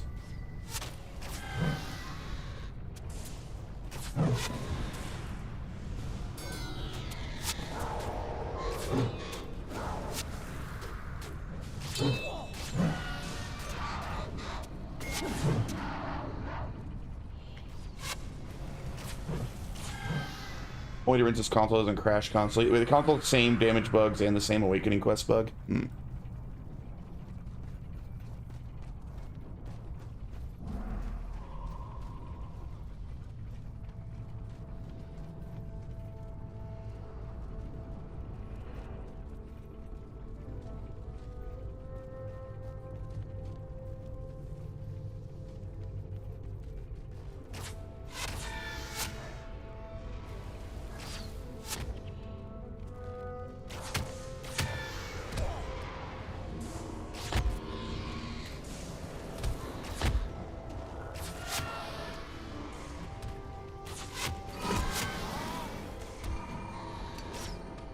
If PC a good Final Fantasy port? Which one? 13?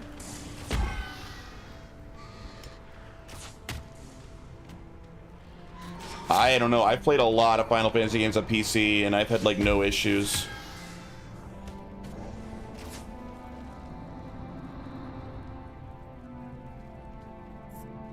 I'm in playing Final Fantasy VII on Steam's version right now, and I've had literally, like, no issues at all. It's been flawless. That's the more recent Steam one, where they, like, redid it, like, a few months ago. I've had no issues.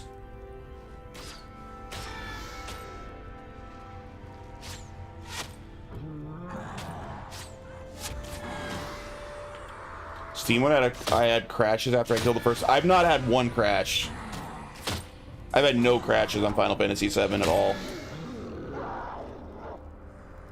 Yeah, thanks for being here, Angar. Have a good one.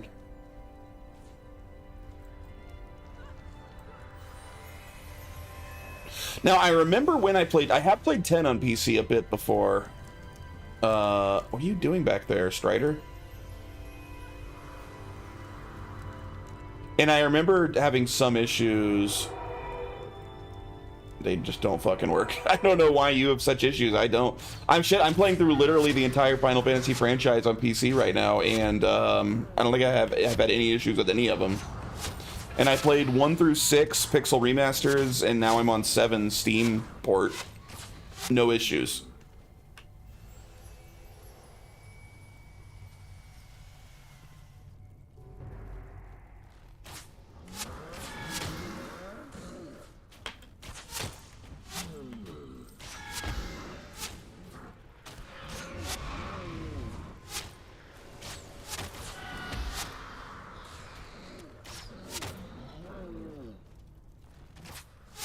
Played 1, tried to play 3, tried to play 6. They crashed constantly near the beginning. I got over it. I'm starting to think maybe you have issues with your PC. I don't think I ever had a single crash. And I played all the way through all 6 Pixel remasters on Steam. All 6 on stream. Wait, I never had one crash. Hey, what's up, Dry?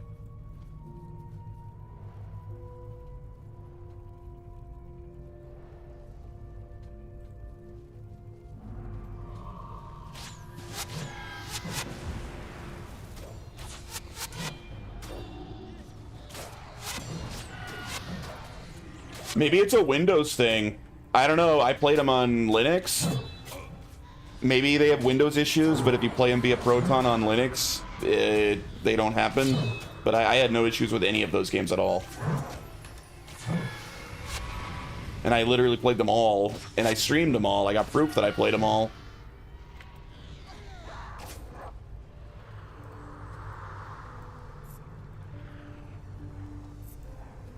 Intel Core Ultra 9.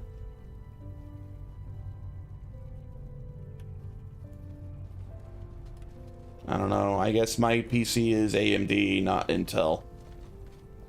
But I wouldn't think that would be the issue.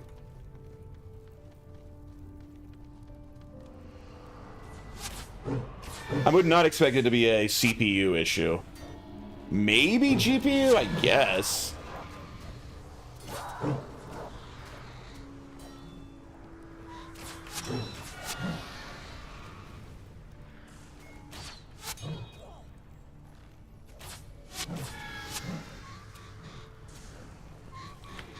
$5070. So I do have an AMD card. Could potentially be NVIDIA issues. I don't know. But if it's every game, at some point I gotta start to think it's user error, right? Like, not every game's broken on PC. It's only Final Fantasy games? I don't know.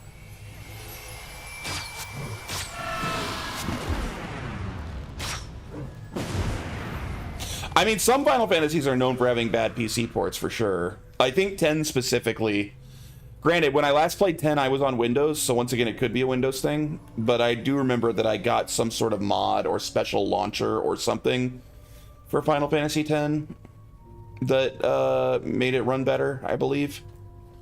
But I don't remember the details. It was a long time ago, like years ago.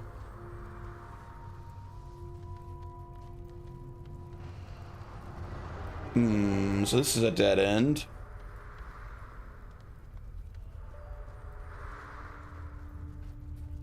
But Switch?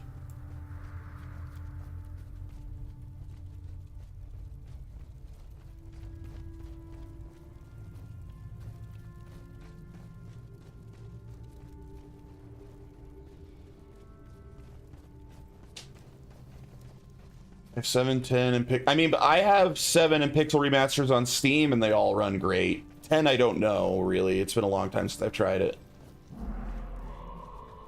My brother told me Switch 2 can get 120 FPS. Well, I mean, the Switch 2 is basically like a PS4, right? It's about as strong as a PS4.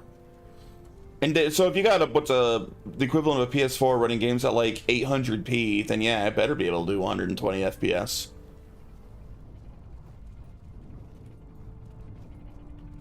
Can't run their own Pokemon games. Dude, I don't know where to go. I don't like Pokemon, so I don't know nothing about it. Also, I don't have a Switch 2. I have a Switch that is a great paperweight somewhere that I never use. I don't have a Switch 2. Special Olympics champ.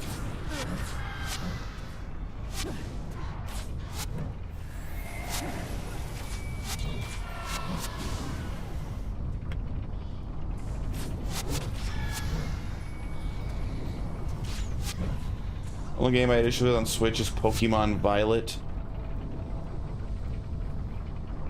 When was the last good Pokemon game? The last Pokemon game I played was Silver on the original Game Boy. I played Blue and then Silver, and then I decided that was enough Pokemon for the rest of my life. I've never played another.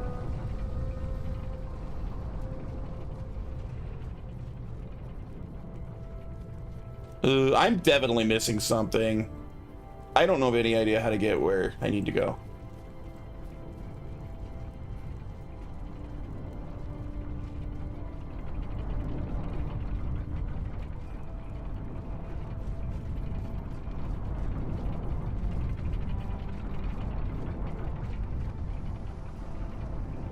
This way? No, this is just here again. What the hell? This sucks. Go up? That's where I was. I came back from. I ran into a dead end. I think. Like up over here?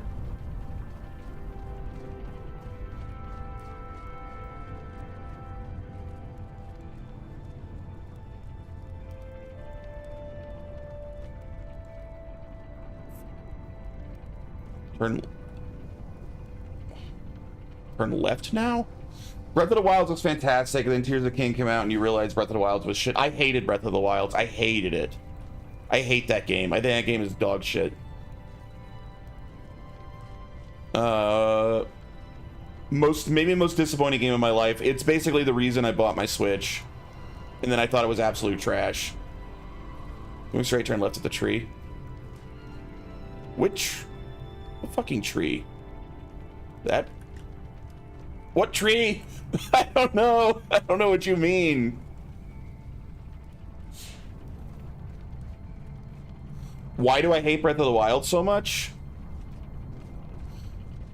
Oh, the T. I just assumed it was a typo. So left here. Okay.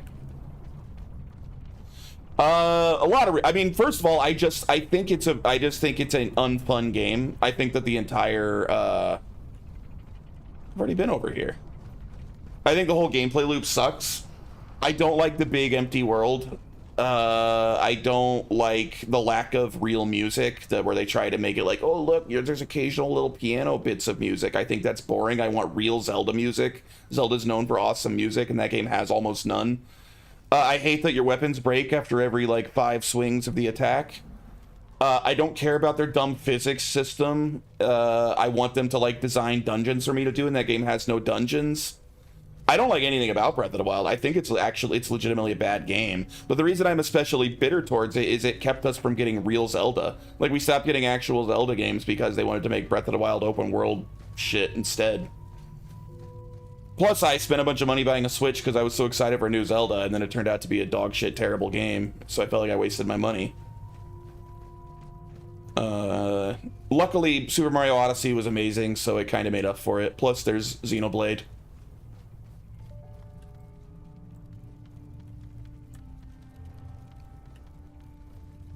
But no, I don't like anything about Breath of the Wild. I was so bored with... Oh, there's a little area over here. I was so bored with Breath of the Wild. I think I forced myself to play about 10 hours before I realized I had not had any fun the entire game at all.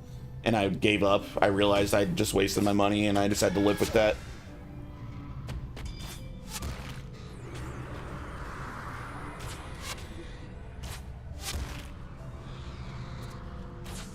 So, of course, I didn't buy Tears of the Kingdom because it just looked like more of dog shit Breath of the Wild.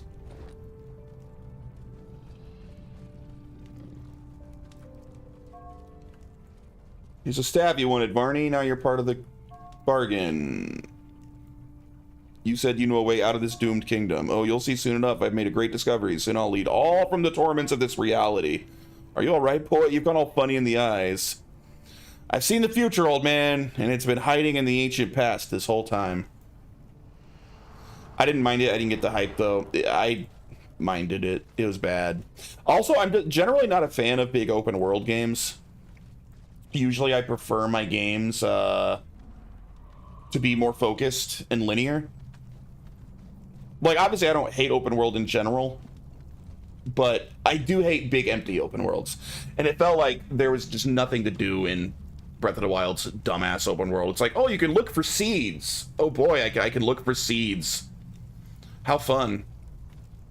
All the rewards for anything you do are just more weapons because every weapon breaks after a few hits. So it's like, I don't give a shit if I get any weapon because it's just going to break in a few hits anyway. Like, God, everything about that game's gameplay loop feels bad. You spend half the game in a menu switching between weapons, cooking, eating. Like, you're in a menu half the fucking game. Everything about Breath of the Wild sucks. I hate it.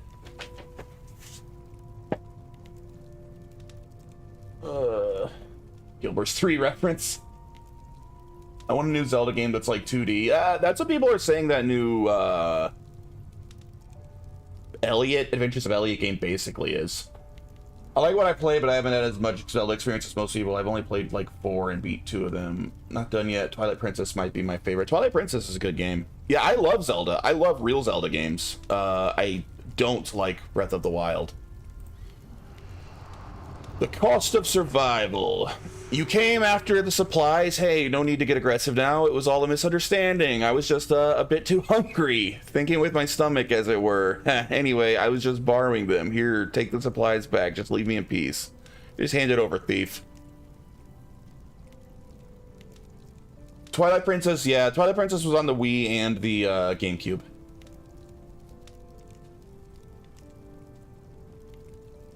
I liked Twilight Princess. I thought it was good.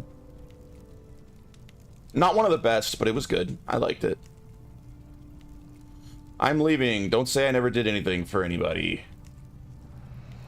What about the staff? What about the little orphan boy that took the staff? As I hated Skyward Sword. A lot of people really dislike Skyward Sword. It's the reason probably that we got Breath of the Wild, because it wasn't very good. I thought it was alright. Skyward Sword was a weak game, but it was not a bad game. It was just a lower quality Zelda game, but Zelda games are generally all pretty good. Orphan Boy's the final boss.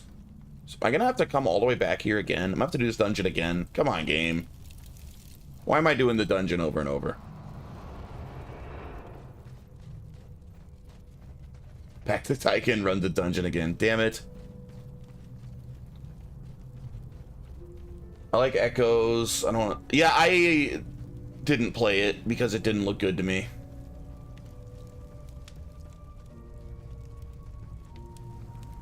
Oh, wait, can I like get a shortcut out of here instead of walking all the way? Can I get out here? Damn it.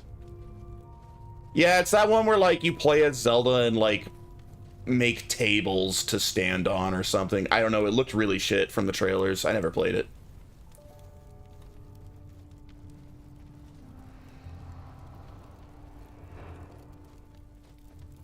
Beds are OP. An old man giving Ocarina of Time.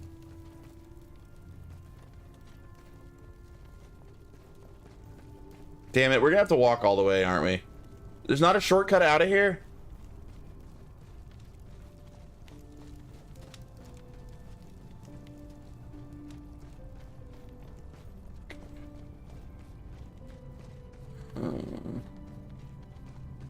I don't know. Ocarina of Time's great. It's probably my map travel to Piken. Well, I'm supposed to go back and return the supplies to the Ghost of Althea, which is still in the dungeon. I just need to go up in upper floor again. Yeah, I don't like that they're doing a remake. Like, I can't, like, I feel like I got monkey pawed. I've been like, man, I just want like a real classic Zelda game again and no more Breath of the Wild shit. And they're like, okay, remake. It's like, why can't you just make a new original Zelda game? Assholes. Everyone's begging for one. We've already had it remade once. I have not heard people begging for an Ocarina of Time remake. I've never heard that. Literally, it already got one. Like, what's Nintendo doing? They're remaking Star Fox for the 4th time and remaking Ocarina of Time for the 2nd time. Those are like their big announcements right now. Hey, we're remaking 2 different games that we've already remade. It's so dumb. Like, Ocarina of Time's a great game, but it doesn't need a remake.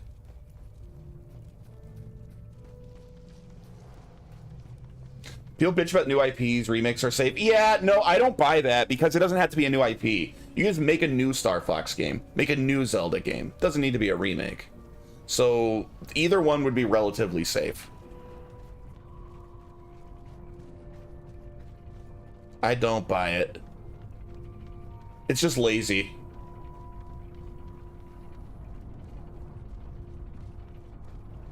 If you want to remake Ocarina of Time, announce it at the same time you're announcing a new Zelda game. Be like, hey, look, we're making a new Zelda game, and also we're reusing assets from this new Zelda game we're making to remake a classic Zelda game that everybody loves. We're also remaking Ocarina of Time. Boom.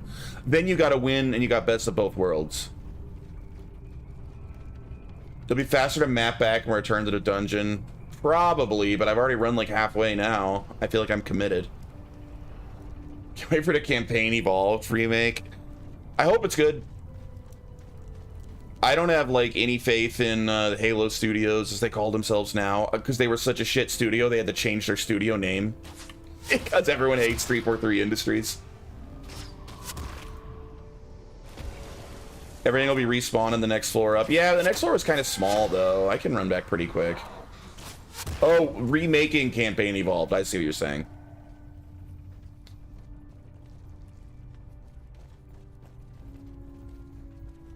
Yeah, I own the Master Chief Collection as well. The only reason Campaign Evolved is kind of interesting is I guess they are adding new content as well.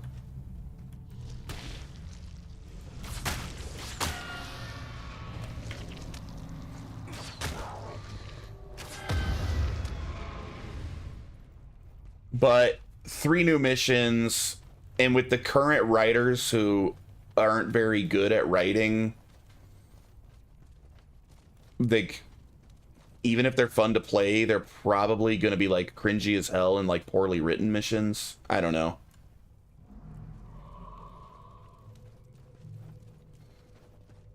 Can't be worse than the Halo show. I didn't know anyone watched the Halo show. It'll take place 1 year before Halo 1's definitely going to be terrible. I'm ready. Veteran GTA. So I was reading about GTA 6 yesterday. So during Shattered Limits stream last night, I think, GTA 6 came up. And people were debating it a bit. And I said, I don't think GTA 6 is going to be that successful, but it will be profitable. Like, it won't lose money. And then after that, I was talking to Paul, and I found out how much money they actually spent on GTA 6, supposedly. And now I'm thinking GTA 6 might actually flop. I won't be surprised if GTA 6 doesn't make its own budget back. The budget on that thing's insane. I had no idea. But apparently the budget's, like, approaching or potentially as high as $3 billion. GTA 6 could easily make less than $3 billion. The thing might actually flop. That would be crazy. Yeah. I was guessing like $500 million, but they're saying like $3 billion. It's going to be the most popular game they've ever sold in number of copies, but it's going to suck. No way. There's no way in hell it sells anywhere near as many copies as GTA 5. It will not sell anywhere near as many copies as GTA 5.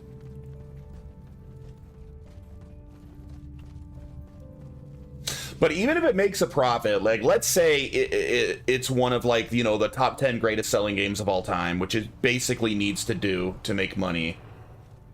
Selling as many as the initial release of GTA 5, I don't believe it would be a profitable game. I believe it would need to sell way more than that.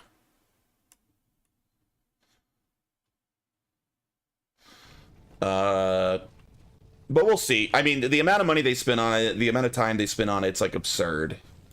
And there is a lot of hype for it, but there's like kind of a lot of anti-hype for GTA 6, which did not exist for GTA 5. The hype for GTA 5 was pretty much across the board everywhere. And while there are a lot of people that are just going to buy GTA 6 no matter what, there are a lot of people that are really not interested, which you did not see before. So I don't know. I don't think it sells anywhere near the amount of copies GTA 5 did, and it costs way more money to make than GTA 5 did. Yeah, I mean, I'm not gonna buy it. I'm not gonna be mad if it's successful. I don't like have like a moral or ethical like hatred of Rockstar. I just didn't like GTA 5, so I'm not gonna buy it. That's all.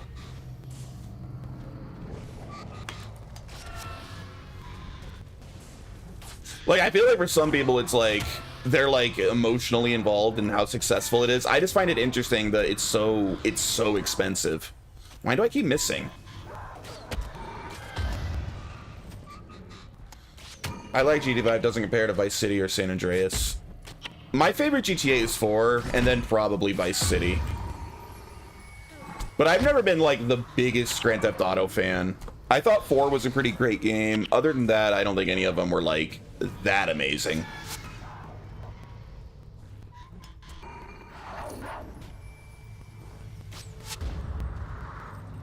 Same, for years I was Saints Row over GTA. Yeah. Like, I was there... I mean, shit, I remember playing GTA 1 and 2 on, like, the PlayStation before GTA 3 was even a thing. GTA 3 was really impressive for its time. It was like, wow, gaming's really come a long way. But, like, it's not that good of a game, right? Like, it was technologically, like, a huge leap forward, but the GTA 3 is not actually a very good game. And then Vice City, it was pretty good.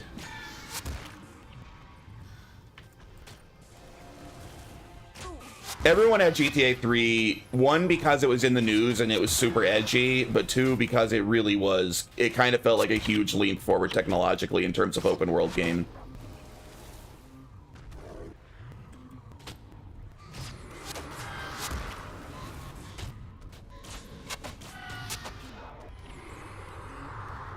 Vice City is great. San Andreas is probably one of their best ones. San Andreas certainly seems to be the one that is the most beloved. I was never a big fan of it. I guess I just found, like, the sort of, like, setting of, like, black gangs less compelling than, like, Italian mafia, you know?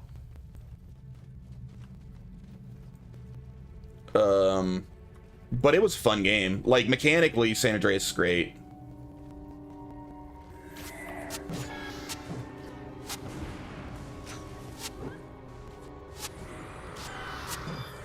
It probably plays a lot better than Vice City. I just like the setting of Vice City a lot more.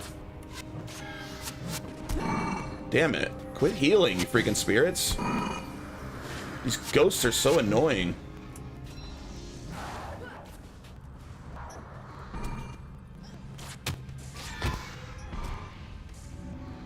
Final Fantasy VII graphics are shit technologically. It's one of the biggest leaps. Yeah, I mean, you know, obviously you have to factor in for its time. For when it came out, Final Fantasy VII looked awesome, and the CG cutscenes were, like, unbelievable.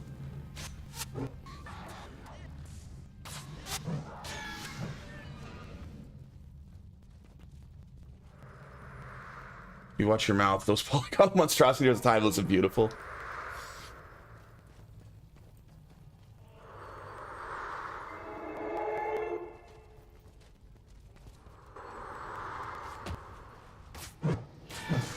Speed from Minecraft, actually the most profitable game of all time. More profitable than GTA 5. GTA 5 is number 2. We were looking up all this last night, talking about GTA 6.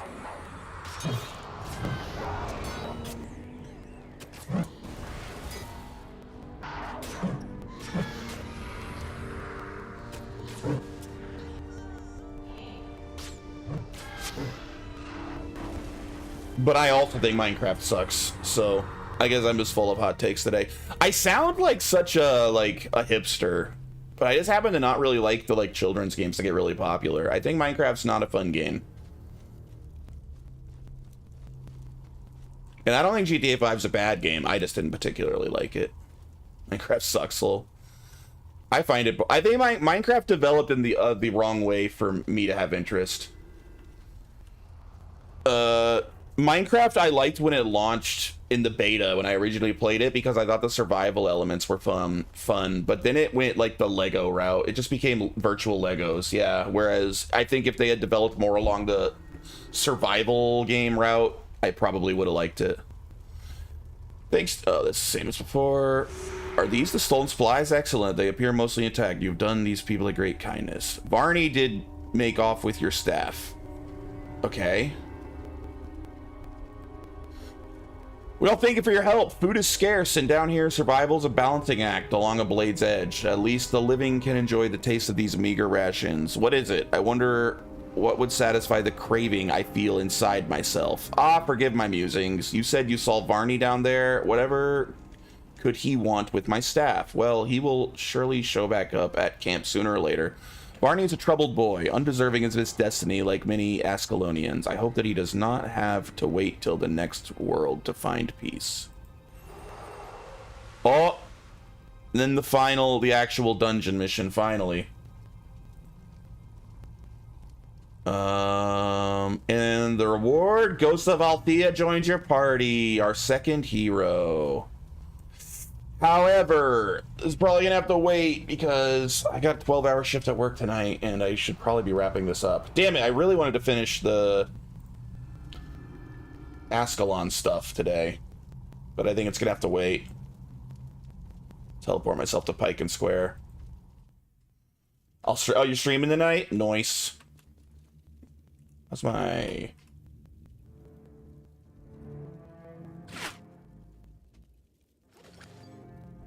What do I want to salvage here? I got 13-hour shifts each of the next 2 days. Yep, me too. I got 12-hour shifts the next 2 days. Tonight and tomorrow night. It sucks. I'm just gonna sell these, actually. I just got here and you leave. Hey, what's up, you boy? Yeah, I'm about to leave. I gotta... Busy night. I gotta do laundry and shower and eat dinner and... just generally do all sorts of crap to get ready for my very long work shift. Okay, I'll sell my stuff.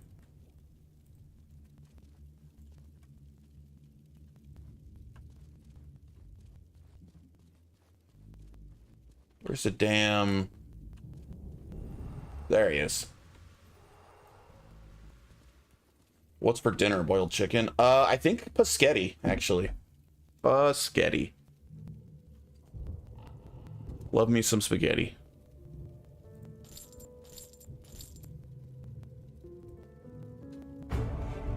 Oh no!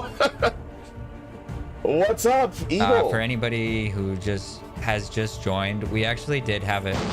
We had a developer with us for a little bit, and they left to go investigate the situation. So just rest assured that we're on the best timeline, and Guild Wars is getting the eyes on it that it needs. Investigating the situation. Well, that was like vague posting clip there. I wonder what's going on. Thank you so much for the raid. I was about to end the stream. I was literally wrapping it up here. Now I feel bad.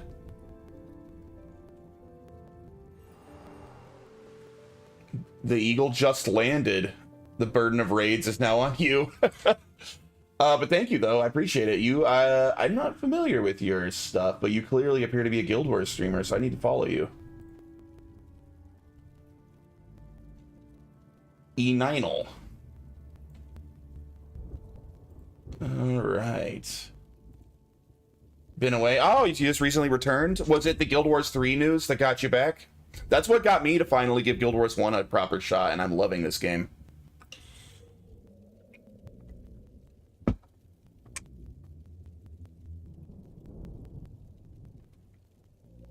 Because I am new to this. Was in school, out of town 3 months. Oh, wow. Well, welcome back. I'll be trying to catch your streams moving forward here, but I actually do need to end my stream, sadly. So yeah, indeed, the burden of raiding is on me. I've not really left Guild Wars 1. I've been lazy about my raids lately. I do need to raid. Let's see. Hey, who else is playing Guild Wars? Is there anyone good on right now?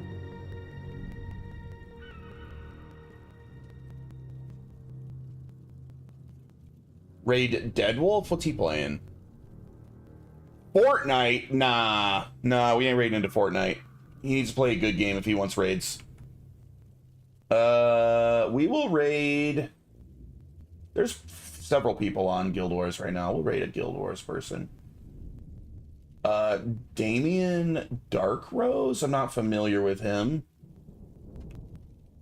Looks like a good person to raid into. Look, is he in pre-searing? Where's he at? Looks like he's chilling in pre-searing right now. I don't know if he's like an unknown quantity or if he's new to the game, but let's throw him a raid.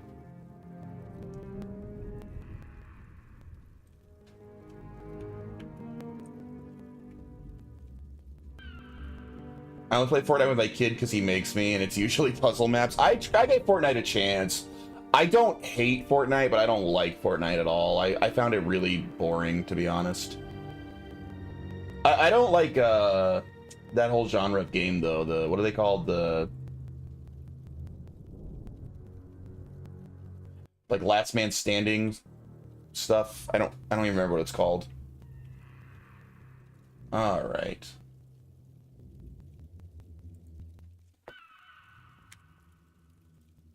I don't keep Twitch open, so I have to actually open Twitch here to set up a raid. Battle Royale, that's what they're called. I don't like Battle Royale games. Alright, hey, thanks so much for hanging out today, everybody. This was really fun. I won't be able to stream the next couple days, but I will be back on Monday. I hope to see you then. Have a great weekend. Like CSGO, to me, the non-fighting games where you do other games for fun and not shooting are okay. Alright, have a great weekend, everybody.